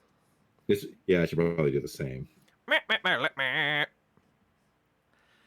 Some of these are just pretty wacky, so just okay. So let's see what we got here. So, all right. So the scenario is you have to spend 10 years in a basement. You get 30 points, and so each of these things has a separate point value. And so obviously the really good stuff has high point value, and the really bad stuff or the less good stuff has a smaller point value.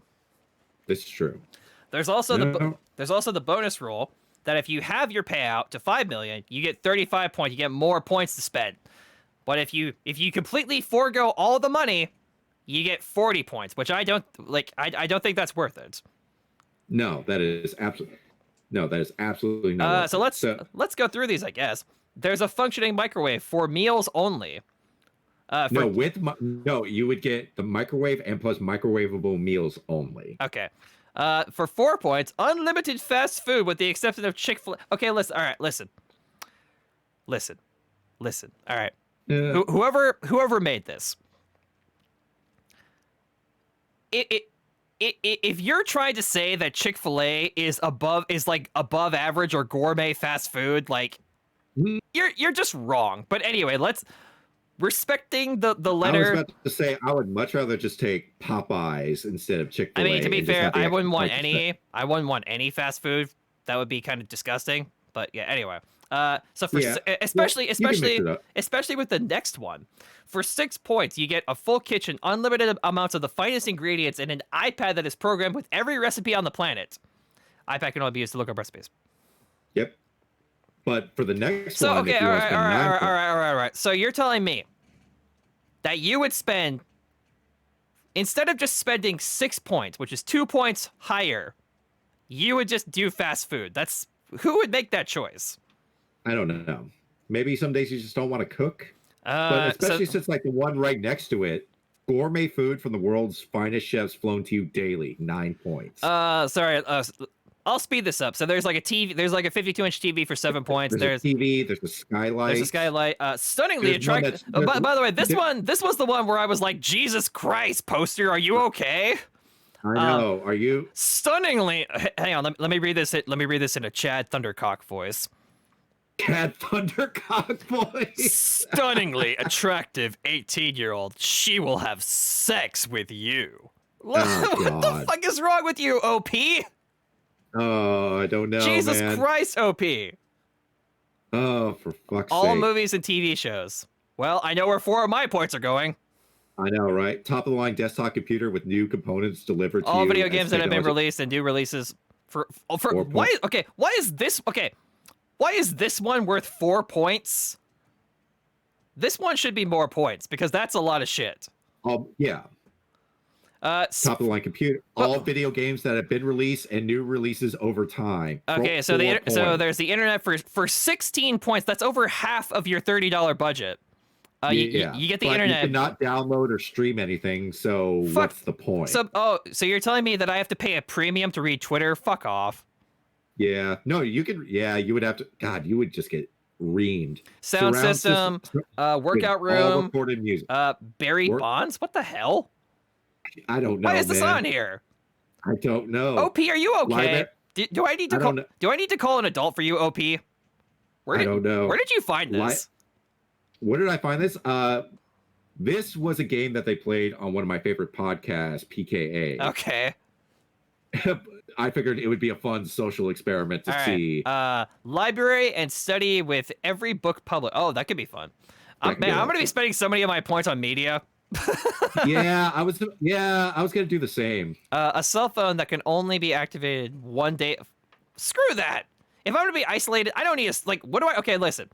If I'm gonna be isolated for 10 freaking years, if I'm gonna go full old boy, what the hell do I need a smartphone for? Like literally, if I need like anything that's on a smartphone that I can if I pick the computer option, I can just download that stuff. Yeah. But I guess I have to pay for the computer and the internet, right? Yeah. Okay. Hygiene products, a jacuzzi and bathtub. Well, there's 3 of my points down the fucking drain. Yeah. I was about to say. Medical care from the medical school. Upgrade to Mayo Clinic. Mayo Clinic. Hey. Mayo Clinic. Yes. Oh god, it all comes, dude. It all comes full circle. Life is a circle, dude. Life is a circle. Life is like a hurricane here in Duckburg. Unlimited booze. Pff, fuck booze. Yeah. Unlimited drugs. Okay, so wait. So this is open-ended. What kind of drugs are we talking here? any drugs. Are we talking about like Pepto-Bismol, or are we talking about cocaine? Cocaine? But Cocaine like, okay, and hookers, is there an option for medicine? I guess. I would imagine the New Delhi, the Mayo Clinic doctor would. All right, fair enough. But why would you pick that when you can get medical care and probably just have the doc subscribe something to you, or just like, hey, well, I'm really assuming this means like cocaine and like. Yeah, it's like cocaine, heroin, and all that. I'm guessing it also means like marijuana, right? Yeah. Or is that unlimited tobacco products? Yeah. Like. Don't care. Yeah. All right. Fair enough. Okay. Okay. Model train set. Complete with a warehouse-sized room to build it. 2 points. Why would you? I'm trying to imagine. I'm trying to imagine the person who wrote this post, who made this post. They're going through and they're like, yeah, there's fast food, there's a computer, there's video games, there's a doctor. Oh man, one of the options should be a train set. Yeah. You could definitely tell that somebody made this who's like on the verge of being 40 or is past 40 years old. Probably on drugs that they spent 5 points on. Yeah. That's going to be a hard sell for a lot of people because this is interesting. Workshop with by the way, I'm sorry for the barking in the background. Workshop with industrial tools, drawing table, and supplies. I could see somebody taking that up. So I could see. Pool table, 1 point. Okay, all right. Why would I need a camera if I'm going to be isolated for 10 years? You can vlog. But then I'd have to buy the internet. No, I'm saying you save it on an SD card, and then if you have the computer, you could probably just put it on the hard drive. So garden with greenhouse. So I'm gonna assume that when you buy the garden, you can grow whatever you want, right? Including marijuana? I guess so. Why would you garden with? But like, wait, hold on a second. So earlier, there's an option to have a kitchen with unlimited amounts of the finest ingredients. So that means like I don't need to grow tomatoes, or I don't need to grow carrots or tomatoes or potatoes or whatever. All the finest ingredients would be flown to you. Yeah. So I don't even need the garden if I pick that one.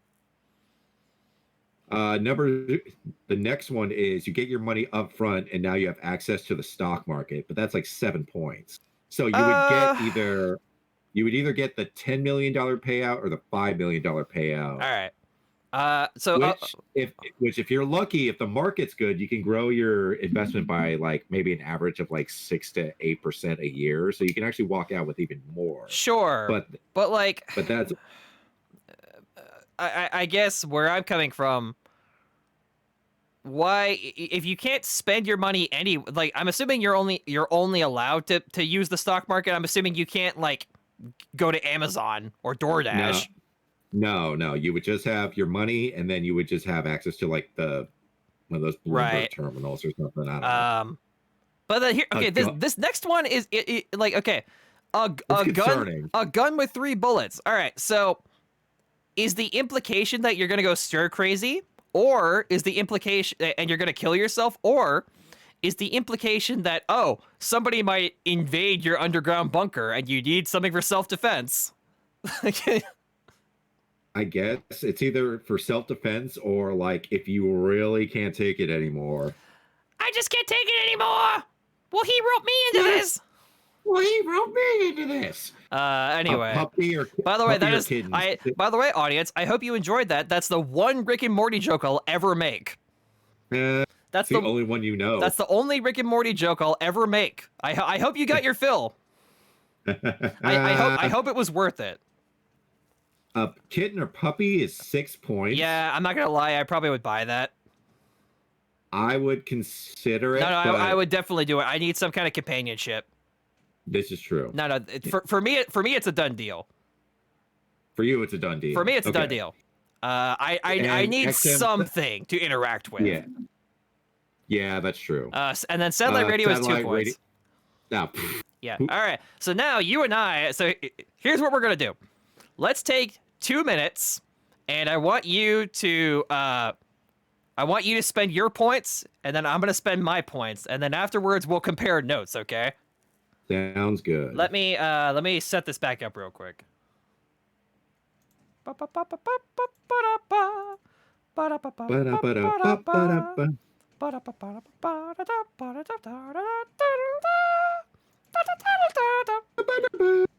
Hang on a second. Right there. And then right there. Okay.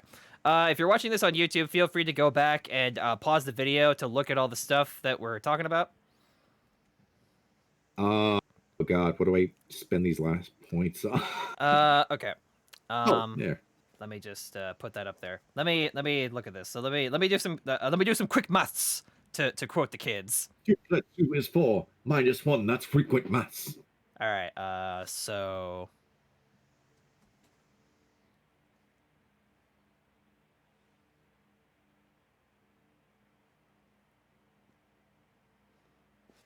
Let me go up here real quick. God,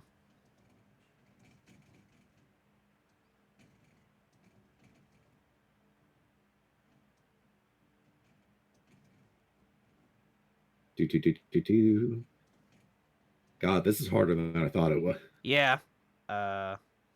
Yeah. Hang on. Yeah, you are right though. This is harder than it looks. Let's see.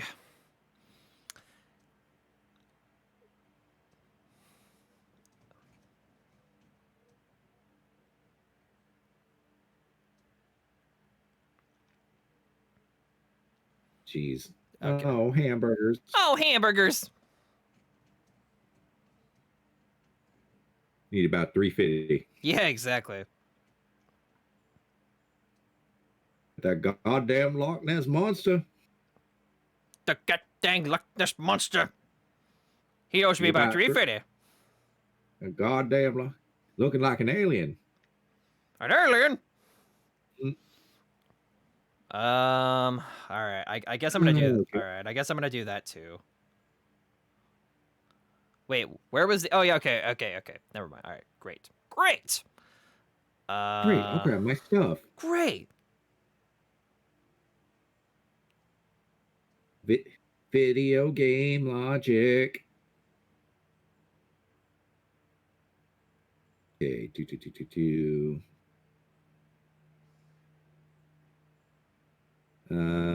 Do. Let me just. I think I'm almost there. I think I'm almost there too. I'm gonna buy the model train, cause fuck you. You got points left over for the model train. Oh God. Hang on. That's stupid. I can't even do that as a joke. Let me do some quick maths. 2 plus 2 is 2 plus 4. 2 is 4. Minus 1. That's frequent maths. Hang on. Okay, so 30. All right, I think I got it. Let me see my points real quick. Minus 6. Minus 6. Minus 4. 1, 2, 3, 4, 5. Shut up. Minus 3. Oh, I actually have I have 2 points left over. Okay. You can either get the model train or the XM radio. I know, right? Is there any other item worth 1 point? Oh, okay. Actually, you know what I'm gonna get? All right. Here's what I'm gonna get. All right. Let me get the table and. All right. You ready? Yes, I am ready. I have exactly. Okay. Yes, I figured it out. I solved the puzzle.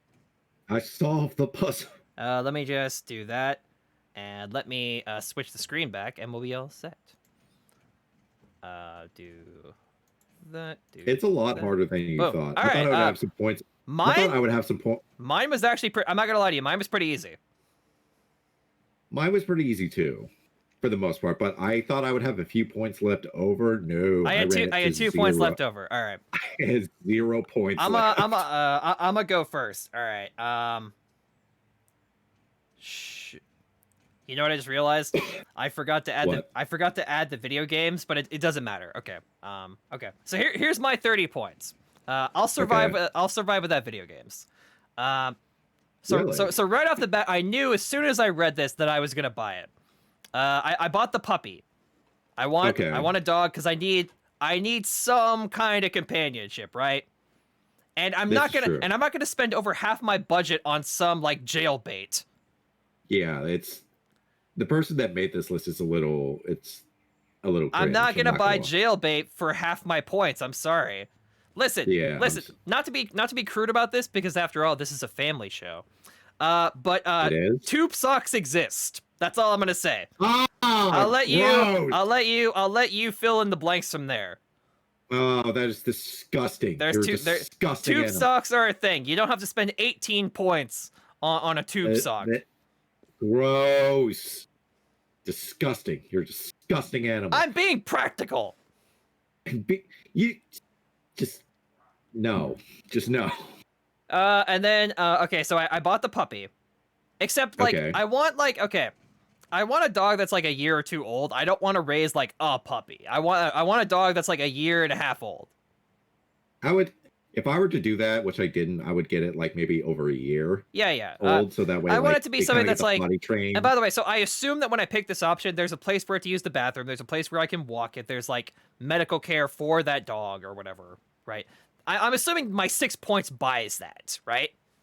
I would certainly hope so. Right. I hope they just don't drop the cat. Yeah, that would be bad. Anyway, then I did I bought for another 6 points. I bought the full kitchen. I don't need fast food. You can keep No. the garbage to your fast food. I'm gonna go with the fully stocked kitchen where I know I how didn't to. take the fast food either. Right. I'm going for the kitchen. Listen, I'm not much of a cook, but I can cook for myself. It's not that hard. Okay. Well, with that iPad, you have every single Right. recipe known to man and the finest ingredients. Honestly, yeah, I mean, if you're a real lazy piece of shit, you can spend the extra 3 points and just get like the best meals from the best chefs flown in. But that's like 9 points. yeah, that's like a lot of like. That's way too much. So then I spent 7 points on the TV.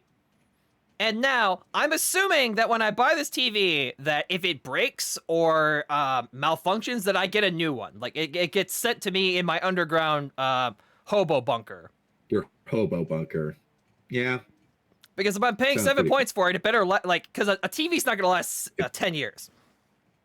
It depends. No. Depends on what kind of TV. Like modern TVs, no way. All right. That's I don't know defy how you long to find a modern TV that will last 10 years. Maybe. Like We'll see. 5 years, maybe. 10 years, no. And Okay, by the way, that's fair. I guess I should have stated at the top of this that I opted in for the 30 points, right? I'm not halving my money. I'm not getting rid of all my money. I'm working with 30 points. I don't know why anybody would get rid of all their money to do this for 40 points. Then I Doesn't said make any sense. that I spent another 4 points on all TV and movies. That's just kind of a given. Yeah. And then I bought the. Do you think you have like a big library just filled with it, or It says do you all. think it's like It says all movies and TV. So you can finally I watch all of one? you Will all it have all of One Piece? right. Like all of One Piece? Like even One Piece that is yet to come out? I bought the PC, but I guess I didn't think this through. Really? I bought the PC, but I didn't think this through. I didn't buy the internet, so like, you know what? I want it for iPhoto. I don't know. Just edit photos of your doomsday bunker. I'll spend 10 years in GIMP. I'll become a master of GIMP. Oh God. Number 3. This one was very important. I bought the hygiene and bath and the jacuzzi. That was like kind of a given because I was assuming that like I had a bathroom and a shower, but I guess not. But yeah, you just get a bucket. That's it. fuck that. Yeah, so I spent No, 3 fuck points that. on the hygiene and the bath. And then with my final 5 points, I decided to buy the doctor. I bought the Mayo Clinic doctor for 3 points. I'm not gonna get some like grad school intern. No, thank you. Yeah. No, thank you. No, sir. And then We still have 2 finally, points left. and so finally with my last 2 points, I bought the pool table and the gun. Oh. Here's the thing. I bought the gun because just in case somebody invades my hobo bunker, like in case something You goes get- horribly you wrong, get 3 shots. right? I'll have enough. I'll have enough bullets for me, the dog, and the invader. There you go. 3 shots. There you go. God, that'd be so terrible if the dog went rabid and you had to put her down. Oh, this is just like that Will Smith zombie thing. I Am Legend. I Am Legend, yeah. Yeah. There was a scene in the movie where he's gonna choke out his dog buddy. Oh, that was so sad. It makes me big sad. It does make me the big sad. It makes me big sad. And then finally, I had 1 point left over, so I bought the pool table. That's a good call. Yeah. But here's the thing. I bought it because it was the only thing left that was 1 point, but I realize now I made a mistake because who am I playing pool with? You know what I'm saying? Yeah. The doctor, maybe. The doctor. Maybe. You know, if you could teach a dog basketball, you could teach him how to play pool. No. I'm not talking about the dog. I'm talking about the doctor who comes in and like gives me a checkup. I'm like, hey, doc, you want to stick around for a game of billiards? All right, I like that Tom Cruise movie. Hey, doctor, do you want to recreate that one Twilight Zone episode where the guy plays pool with the ghost? Let's do it. Oh god, that's good. That's really good. That's my point allocation. Okay. I was exactly on budget. All right. So for mine, I am actually going to cut my payment in half to $5 million. No, I think I'll spend it pretty wisely. So I'm going to have 35 points. So right off the bat, same as you, I'm going to get the kitchen with the fully stocked thing because why not? Also, like, I mean, hey, you're a chef, so. You're a chef, yeah. If anybody can use it, it's me. Yeah. Like the finest ingredients. Do you know how many like steaks and beautiful? So when they say the finest ingredients, does that mean that I can get white truffle? Yes. Can I get like white truffles and Kobe beef? Like, is that? Yeah. Oh, then hell says. yeah! We're getting that for sure. It says unlimited amounts of the finest ingredients and an iPad that is programmed with every recipe. So yes, you could get Kobe beef. You wouldn't want to do it all the time though. I'm gonna get Kobe beef with white truffles and caviar. Does that sound good? No, that sounds terrible. Are you sure? That sounds good to me. That sounds like dog shit. Okay, you know what I'm gonna do? You know what I'm gonna do, Nick? All right, I'm gonna get Kobe beef with caviar. I'm gonna get gold leaf, and I'm gonna grind up some emeralds and some sapphires on top of my Kobe beef steak, with the expensive white truffles. Oh my god! Now that's fuck you money. That is fuck you money. All right. And I can do it every day for 10 years. For 10? Yeah, that's true. Oh god, your poops would be disgusting. Do you know what happens when you eat too much Kobe beef? It's not pretty. No, I'm sure. Yeah. Honestly, though, realistically, if I was in this scenario and I had unlimited ingredients, dude, I'm not gonna lie. There would be so many nights where I'd wake up and be like, spaghetti. Yeah. There'd be so many days where it's like you're not. It's like you could possibly make like a full like roast turkey or something like that, or God knows what else. But so I'm assuming this kitchen comes with refrigeration, right? So I can make a crap ton of food and have leftovers. It says full kitchen. Okay, so full kitchen. So by the way, this is like 6 points too. This is like the best knives, ninja blender, Viking oven, right? Like all that stuff, kitchen. Right? Yeah, okay. Full kitchen. And if you look at the picture, it looks like a fully stocked kitchen. That's a bargain. That should be way more expensive. It should be.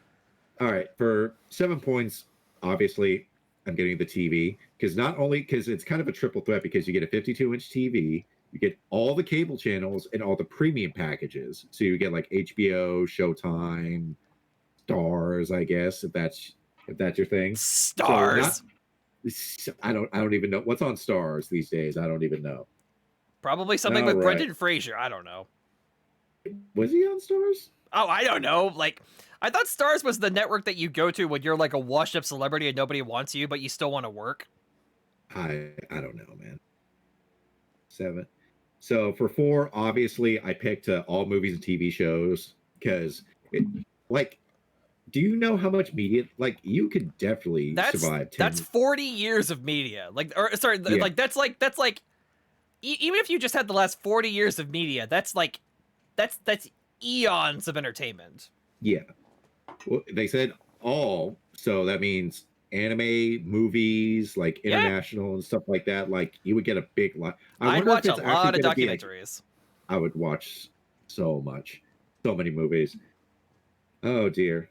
What would be your go-to bunker movie and TV show? What's Oh, something that you would probably watch over and over and over again? I would be that asshole that I'm gonna watch One Piece twice over. No. I'm gonna be that asshole where like every year, like once every 6 months, I'll be like, we're watching Breaking Bad again.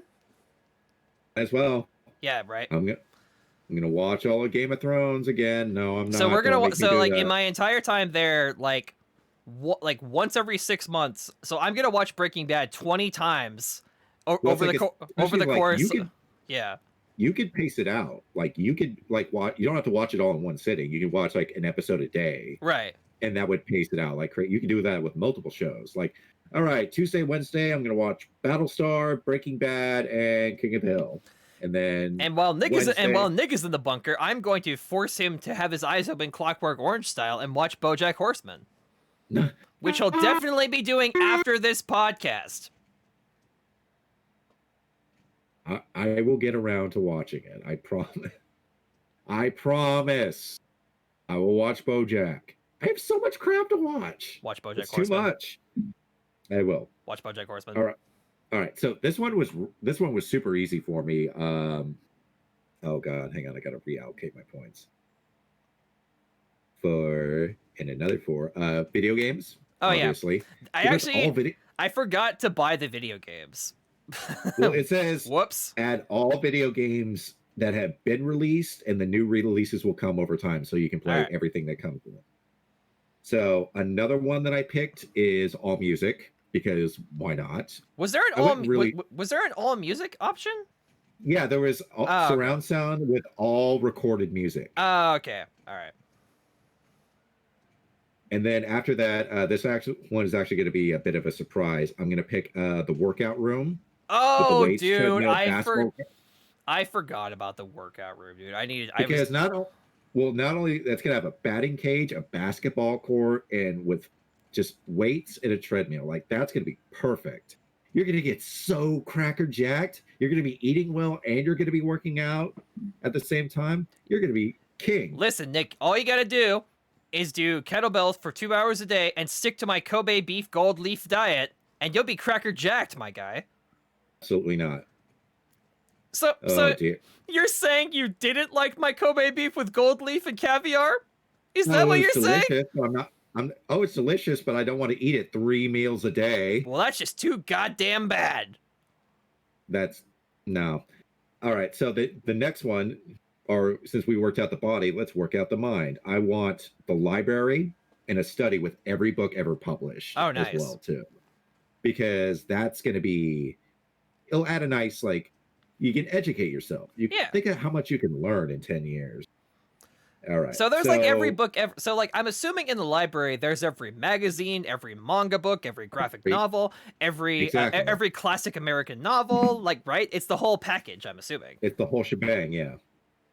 All right. At number 3, I have to do this because I don't want to be gross at the end of these 10 years. I'm going to pick the hygiene products and the jacuzzi bathtub because, ew. I got it. Listen. I need to have the jet on my butt, okay? I can't survive 10 years without a jet going up my butt. Out of context weekly chat. Out of context weekly chat. So the next one I picked would be medical care from the Mayo Clinic. Because, hey, it's free. Hey, I mean, it wouldn't exactly be free medical health care, but hey, it'd be good to have a doctor. Oh, wow, Nick. That sure sounds like socialism to me. Wow. You want the rest of us to pay for your health care, huh? Wow. Give people the option to pay for their own health care.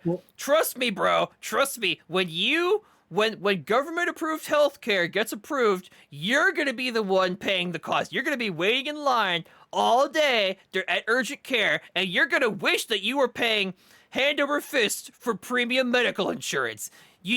What is this country coming to? We're gonna fall into socialism. You're a radical socialist for thinking that people should have health care. How can you sleep at night? You're a radical liberal socialist. I'm sorry. There you go. I'm still paying with my time. It's 10 years of my life. All right. Goddamn so this liberals one- want everybody to have shit paid for them. Back in my day, I walked uphill in the snow for 20 miles barefoot, blindfolded, and I was grateful for my father when I came home and he beat me over the head with a plank of 2x4 wood. I'll shut up now. Oh dear. All right. So for my last 2 points, this is actually going to be kind of interesting. The garden with the greenhouse, because okay. you would need vitamin D, but if you have this garden, because I don't know why they have the skylight and the garden. Yeah, on the same thing at as the two same separate price. things, right? But if you have the garden, you get a double whammy because not only would you have extra stuff for your kitchen, you would also have access to sunlight and. But like, you know, not to mention the fact that I think now that I think about it, I kind of regret not picking the garden because the garden is like tending a garden probably would be super therapeutic. Oh, okay, hang on a second. You okay? No. My sister is just showing me what she made. Okay. She made whipped cream. Is that creme fraiche? No, that's not creme fraiche. Okay. It's a whipped cream. Oh, okay, nice. Cream. It's not creme fraiche. No, that is not creme fraiche. It's not creme fraiche. The book you lent me. She finished the book that you lent her. Oh, nice. I let Courtney borrow Hitchhiker or Arson. It's Arsonist Guide to Homes in New England. There you go. Yeah. So for my last 2 points, you would get the access to fresh garden, fresh herbs and vegetables, or God knows what else, or flowers, just something nice to look at, and you would get access to the skyline. But what I was saying earlier when you took off your headphones for a second is that also I sort of regret not picking the garden because I think like having like a project to do, like having something to like get up and do every day, like managing a garden, watering the plants would be something that's like kind of therapeutic. It like gets you up and moving. It would, like you said, it would be a good use. It would get you out and into the sunlight for a bit, out of the hobo bunker, out of the hobo millionaire bunker. Yeah. But that's it, and I would get $5 million at the end of it. So $5 million. $5 million. You know, Nick. Da-na-na, Now that I think about it, I, a 28-year-old, got I regret not spending over half my points for Jailbait. I regret it. No. I regret it. I don't regret that for a second. Oh, man. I could have... I can't even finish this joke. I'm sorry. No, I can't. It's a terrible idea. It's a terrible waste of your points. Also, even if you take... Yeah, even if you don't take, like, any points, like, if you have, like, 0 money at the end of it, like, that's still over half your points, and it's morally very, very, very disgusting. It's true. You are basically trapping this young lady in this bunker with you for 10 years. Well, like, okay, all right. If you really think about it, basically you're spending points on a concubine.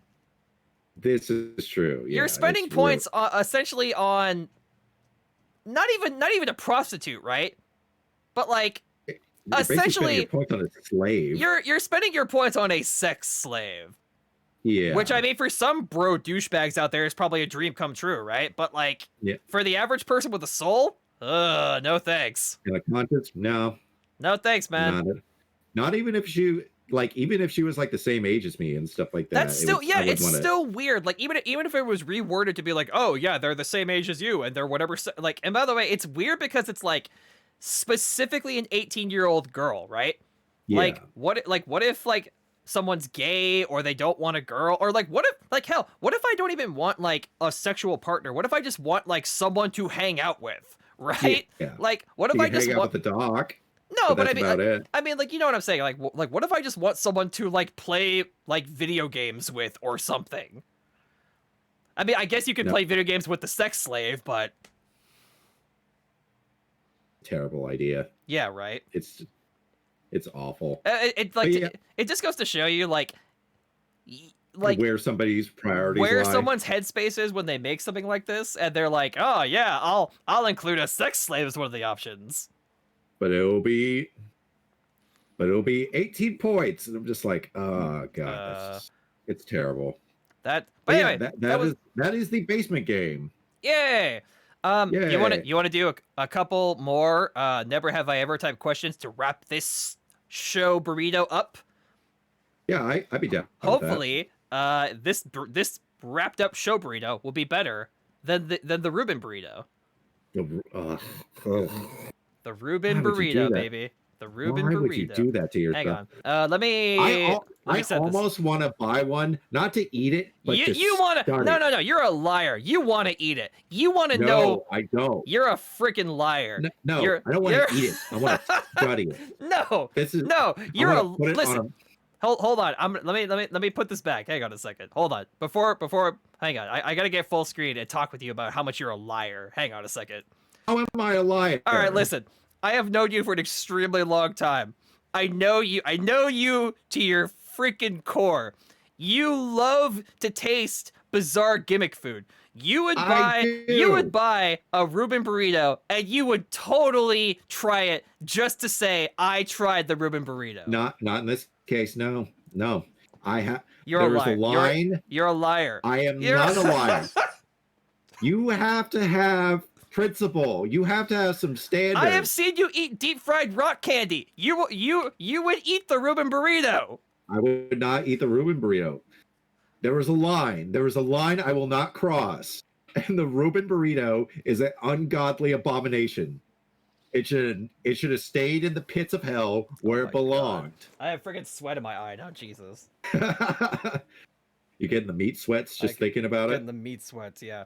Oh God. I love you. I respect you. You're lying, but I love you.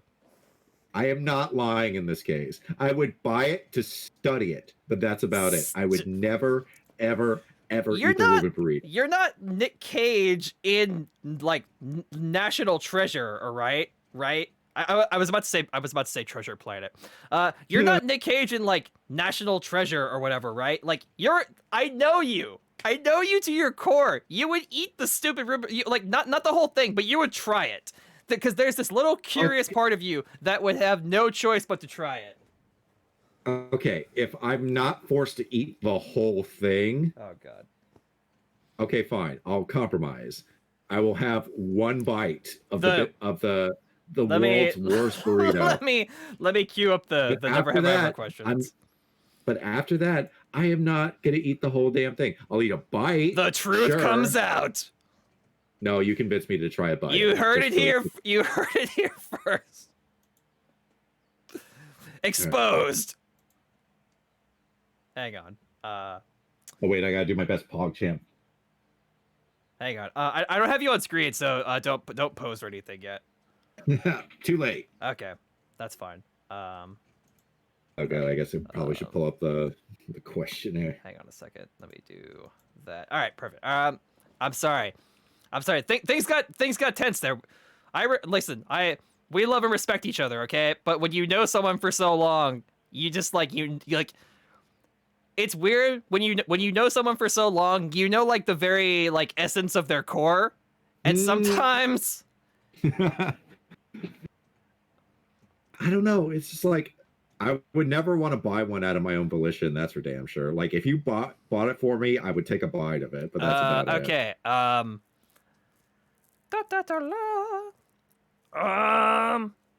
right. Okay. I remember where we left off. All right. Great. By the way, if it's the first time you're watching the show, Never Have I Ever is a segment where Nick and I look at this giant list of Never Have I Ever questions and we talk about whether or not we've done the thing that the question asks. Oh God, what was the last one? The last one I think we had was allergic reaction one, right? Yeah. Okay. Never have I ever been in an embarrassing video that was uploaded to YouTube. Okay. So in high school, I think a long time ago there was some like video, like one of my friends had just gotten a video. Excuse me. One of my friends had just gotten a video camera, and they were just kind of like filming us hanging out at lunch, and. Not me, but so one of my friends was standing around, and then another one of my friends walked up to my friend who was standing and like kicked him right in the nards. And so it wasn't something embarrassing that happened to me, but I was in the video. You were like in the background. I was in the video, and I went, and you could see me in the background going, oh, yeah. Oh, that's terrible. Never have I ever thought I was going to drown. Let me just say that let me just say with sorry, go whatever ahead. biology that we had, Yeah, go ahead. the Sorry. human testicles are some of the worst. Is like the real life weak point of any man. Like we are so poorly designed. Like if you just get in between your legs, you don't even have to aim. You can just use the legs to guide it all the way up there to kicking in the nards. Right. It's a terrible design. We're terribly designed humans. Hang on. All right. Hang on. Never have I ever thought I was going to drown. I actually almost did drown. There have definitely been times when I went to Hurricane Harbor, which is like a water park if you don't know what that is. And in the there's like a tide pool area. There's like a place that has like a simulated a wave pool. Yeah, sorry, thank you. It's like a wave pool. And it's not like the crazy one that we saw in Class Action Park, but it was like something manageable. But yeah, there was definitely a couple times as like a teenager where I floated underneath some people with like inner tubes, and there was a time when I was running out of breath and I couldn't get back up to the surface because someone's fat ass was in my way. And so I panicked for a teeny tiny bit. I'm trying to find a webcam, but whatever. I'll do it later. Anyway, yeah. So there was probably been some other time when I was at the ocean or something, or at the beach, or maybe even the swimming pool where I thought I was gonna drown. But I don't think I've ever had something like a near-death experience. I think I had something akin to I was scared for like 30 seconds. I almost had a near-death experience. I've told you this story several times, but I'll tell it for the folks. When I was a teenager, I was around like 15 or 16 years old. I went into a military-style lifeguard training for a summer.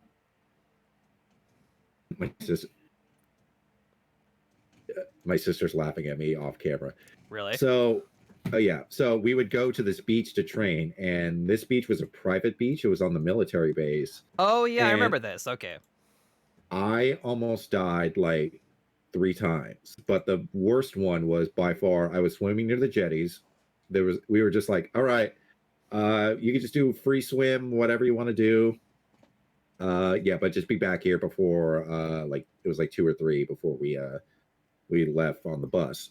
Anyway, it was a pretty nice surfing spot. There were some really good waves. Like the waves were huge. They would like crash over the jetty and go up like 30 feet up in the air, like with the mist. It was crazy.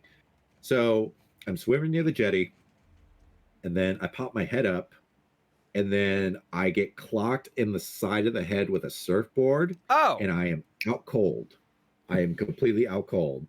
Next thing you know, I'm washing up on shore with my head all bloody. Oh shit. And then the guy that hit me with the surfboard comes up to me and starts screaming at me, saying like, "What the fuck do you think you're doing?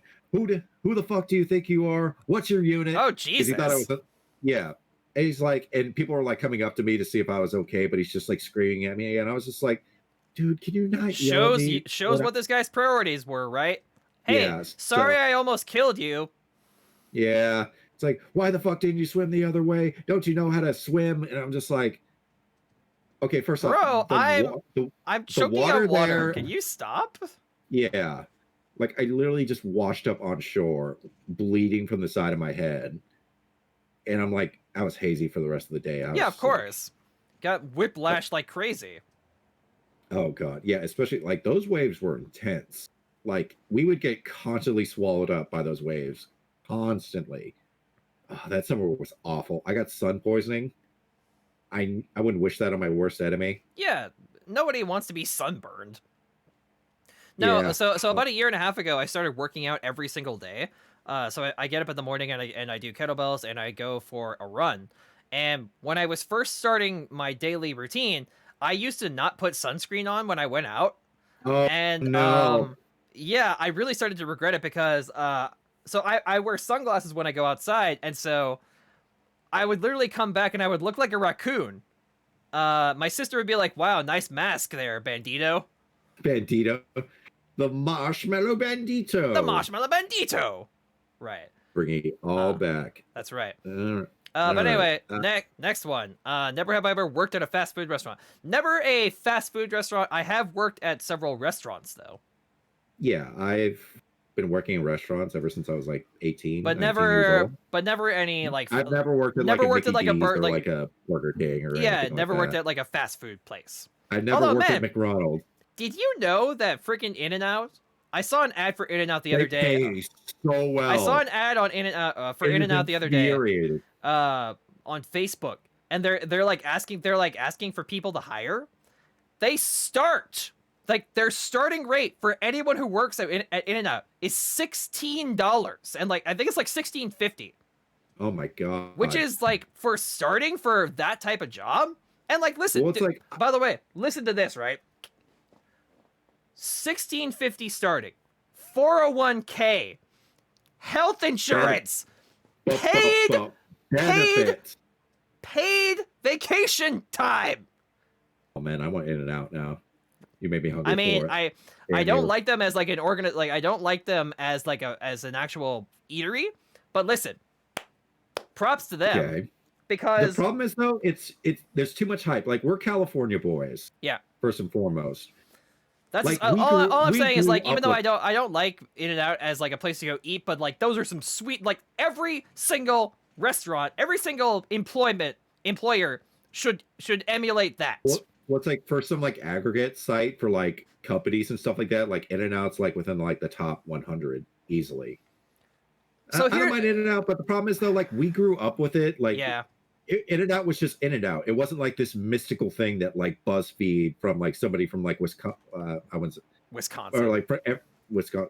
That's not fair, but like every single person, like in every other 50 states, like, oh, In-N-Out's like this. In-N-Out is so good. I see it in movies. Yeah. And it's just like it for us. It's just like it's just In-N-Out. It's like it's just another place that we go to. Yeah. Honestly, like it doesn't have this legendary like most. I guarantee you we've talked about In-N-Out on the show before, but I'm gonna reiterate again. No, we have. I guarantee you we've talked about In-N-Out before. It's not to say In-N-Out is bad, because it's not bad. In fact, their shakes are probably the best thing they have. However, that being said, In-N-Out as like a place to go like fill up, like if you're really hungry and you want to eat something, In-N-Out is not where you go. Their burgers the burgers are fine. The fries are not filling. Weak. The fries suck. Yeah, In-N-Out fries are terrible. The only way to make those fries good is if you ask for them well done. Yep. And they always roll your eyes when they're just like, ugh. Well, like, listen, they fuck that up. I like French fries as much as the next guy, but like, I don't want some wet potato sticks. I want French fries. Next time we go, if we ever go, maybe you never know. Anyway, yeah. But next time you go, ask for the fries well done. They are much better, but sometimes they kind of fuck it up because they make them too well done. Yeah. There's like almost no potato in it whatsoever. Although it's like for me, I'm not even gonna lie to you, man. I know the general population is too afraid to say it, but man, I kind of love me some well done fries when they're brown like that. Like sometimes, I love it too. You know, when way far beyond. I want some potato. You know, when you go to like Carl's Jr. or something, and there's always that fry at the bottom of the bag. There's that one burnt fry at the bottom of the bag, and it's a little crispier and it's a little warmer than the other ones. Like, come on, tell me you don't love that, boy. That's what I gotta say. One place I gotta take you these days. I gotta take you to a Shake Shack. Shake Shack blows In-N-Out out. Shake Shack is like a Texas thing, right? No, you're thinking of Whataburger. Oh, okay. Shake Shack is all over the country. There's one in LA, there's one in Vegas. There's actually a few of them in California. Oh, okay. But yeah, Shake Shack is good. They have like those they're like the school fries, like the crinkle cut fries, but they're done really well, and their shakes are fire. And the burgers are really good too. All right, two more. But can we agree that at least it's better than White Castle? White Castle sucks. I can't say that I've ever been to a White Castle. I've been to one White Castle. There's one in Vegas, and I had the worst diarrhea I've ever had in my entire life. You know what? Okay, while we're on this topic, you know what place is also overrated? Fat Burger. Fat Burger is all hype.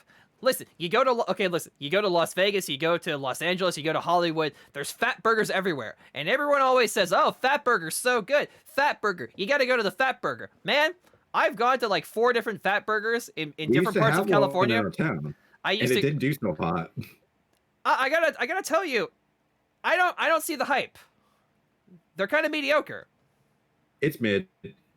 Yeah, it's like mid grade. All right.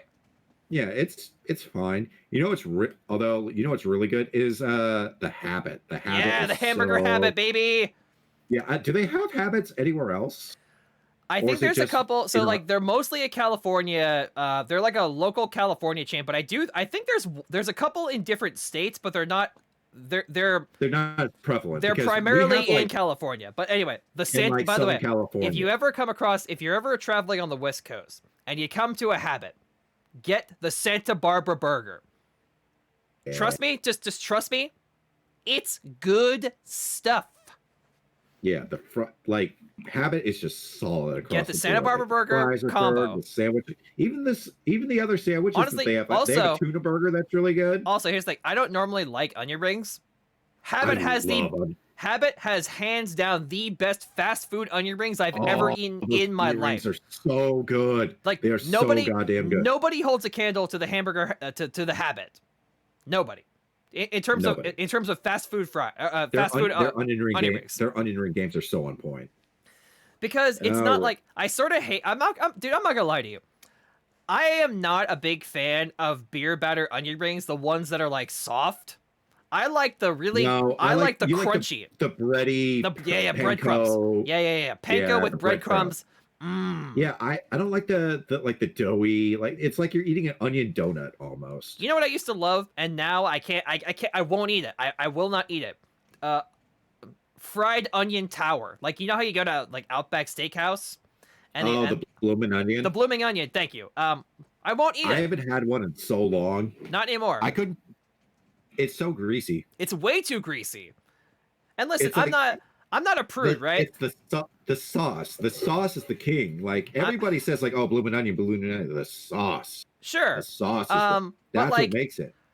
Otherwise, you're just eating just like. I'm not opposed to a little grease, right? So like when you get fast food, greasy hands and grease is a foregone conclusion. Grease is part of the contract. Yeah, it's part of the deal. It's a package deal. But yeah, blooming onions make your hand like your hands are so greasy that you can like make printer paper transparent. That's the level we're on. You can make construction paper transparent with that grease. All right. Two more. All right. Never have I ever fainted. I've gotten so goddamn close. Last year, I don't think so. Last year we had a heat wave and the air conditioning wasn't working in the kitchen, and I got heat stroke. Now, I've actually had heat stroke a few times. It's not fun. So would this count? It's not that I fainted, like nobody knocked me out, but there have been times where, like, on one of my days off, just for whatever reason, I get like an extreme bout of drowsiness, and I just have to take like a 2-hour nap.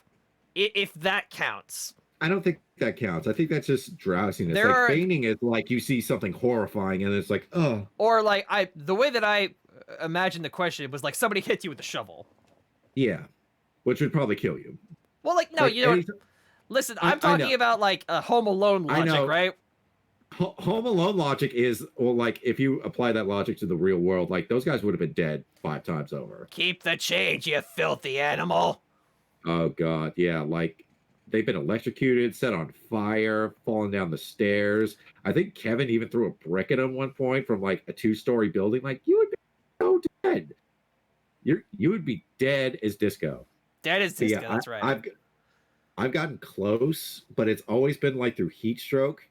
Do you remember? I don't even know if you were working with us at the time, but back at our old job, right? It was we were still a barbecue joint. Oh, and the hood vents didn't work. Were you there when we completely smoked out the kitchen and it got so bad to the point where the smoke was going under the door and people started running in panic because they thought the restaurant was on fire? That sounds. Do you remember that? I was not there. That sounds dreadful. It was dreadful. Literally, the smoke was so bad we couldn't see in front, like 2 feet in front of our face. And by the time we got out, all of our eyes were red, and we were all just laying on the ground, like, behind the skank alley. Yeah, we were yeah, just yeah. laying on that concrete pad, just like, oh God, I think we're gonna die. Yeah. All right. That was All right. terrible. Last question. Last Last question. question. All right. Questionnaire. All right. Oh boy. I was regretting getting to this question. Oh boy. All right. Never What is the- never have I ever looked through someone's phone without their permission. No. Can't say that I have. I've gotten like unless if you count like passing glances. Right. Like sometimes No, like if I'm I- talking to you and if I move my head, like I'll get a glance in. But... Right. I don't think that's. Oh, my nudes! No, you're gonna know that I'm playing Fire Emblem Heroes. You're like, yeah, Patrick. That was. I needed to see that to confirm that. Yeah. No. All right. But for real though. Have you done this? All right. Story time, kids. Oh, what did you do? All right. So, I know it's hard to believe because I'm so great. But back in the day, your boy messed up a few times in one of his relationships. So do me a favor. Did this If person's other relationship you're- start with a J? Yes, it did. So Oh. I don't think I've ever told this story, but I will tell it today. So you've never told here's me the this thing. story. All right. We're getting an all exclusive right. here, folks. All right, My kids. camera's right there. Especially if you're younger. I want you to listen to this story, and I Listen to want you to learn from my mistakes. Hang on a second. You okay? Uh-oh. Hello? Uh-oh, we have an interruption. Well, while Nick is away, just like always, if you're watching this on YouTube, make sure to leave a comment, leave a thumbs up, write a comment down below. Actually, you know what? If you guys are so inclined and you're listening at this point, down in the comments below, I want you to tell me if you've ever had a story in which you fainted when you didn't mean to. So, down in the comments below, make sure to tell me your story of whether or not you've ever fainted or that you've ever passed out when you didn't mean to. But anyway, I guess I'll tell my story and then I'll give Nick the abridged version. All right. So, like I said, kids, learn from my mistakes. Don't do what I do. This was a long time ago. Oh, you're back. He's back. Great. Everything. Sorry, okay? my boss. Yeah, sorry, my boss just called me, asked me about. Yes, Oliver's my boss. Yeah. Oh, Well, I mean, he might as well be. Yeah. He's like, Say yeah, hi- he's like, yeah, that's right, human. Don't forget it. You're my bitch. Oh no, Ollie in my mind has a very gentlemanly type voice. He's got Okay, like a listen. Benedict- Externally, listen. That's why he's so effective at controlling you, because you're playing right into his little paws. He His knows little- he knows that you think that he's a little softy, but internally he's like, yes, human, yes, you're going to feed me and brush me and give me attention whatever I want you to. He's gonna go full Dexter season 2. I own you. Boom! We'll But yeah, talk sorry, about. my boss was asking me about a financial question. Oh, So sure. That's fine. By the way, next week we'll talk about Dexter. Yeah. Oh, we also got to talk. Also, we got to talk about Invincible too. All right, but I've been putting it off for too long, so it's story time, kids. Story time. I have right. never heard this story. So, What did you do, Ray? all right. So, like I said, this was like, I think at the time I was like 22, 23 years old. I was in a relationship, and like I said, learn from me. Don't do what I did, especially if you're a young person listening to this right now. Learn from my shitty mistakes so that you don't make the same ones. And so I'm gonna try to tell this story, and I won't give any names away. But I was in a so about 5 years ago, I was in a very serious relationship with somebody, and part of their and at the time they were going to college, and so there was an exchange student that was in the same kind of class and dormitory and program as my at the time girlfriend, right? And so was this the British guy? Yeah. This is that guy. And so so as Nick pointed out, this guy was and again, I have to be very careful. I don't want to say any names because, like, you know, respecting privacy and all that. Yeah. Let me get my mic a little closer so I can be more sensual with the folks. My name is Andrew Tate, and I'm telling an embarrassing story. Anyway, that's $1 for the Andrew Tate tax. All right. So, in all seriousness, my girlfriend at the time, she had a friend that she was going to school with, and he was a British exchange student, and they were very, very good friends. And like I said, don't be like me. Learn from my mistakes. But at the time, I would get on the phone and I would talk to my girlfriend, and she would like gloat and gush and be like, "Oh well, for the sake of this story, I'm gonna call this guy Oliver." Sorry, Oliver, I'm throwing you under the bus, bud. Oh, Nick, are you there? Uh-oh, Nick. Nick, are you there, bud? Uh-oh. Nick? Hello? Uh-oh. Nick?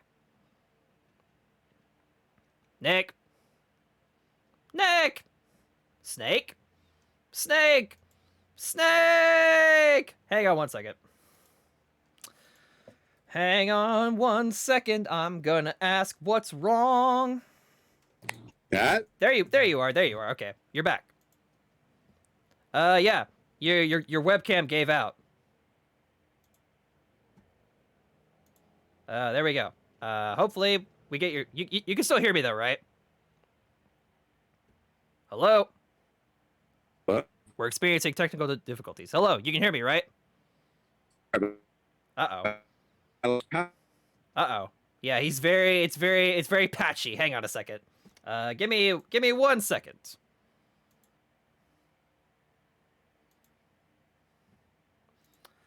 Hello?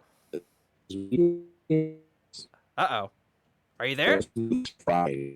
Oh god, Nick, you sound like a robot, buddy.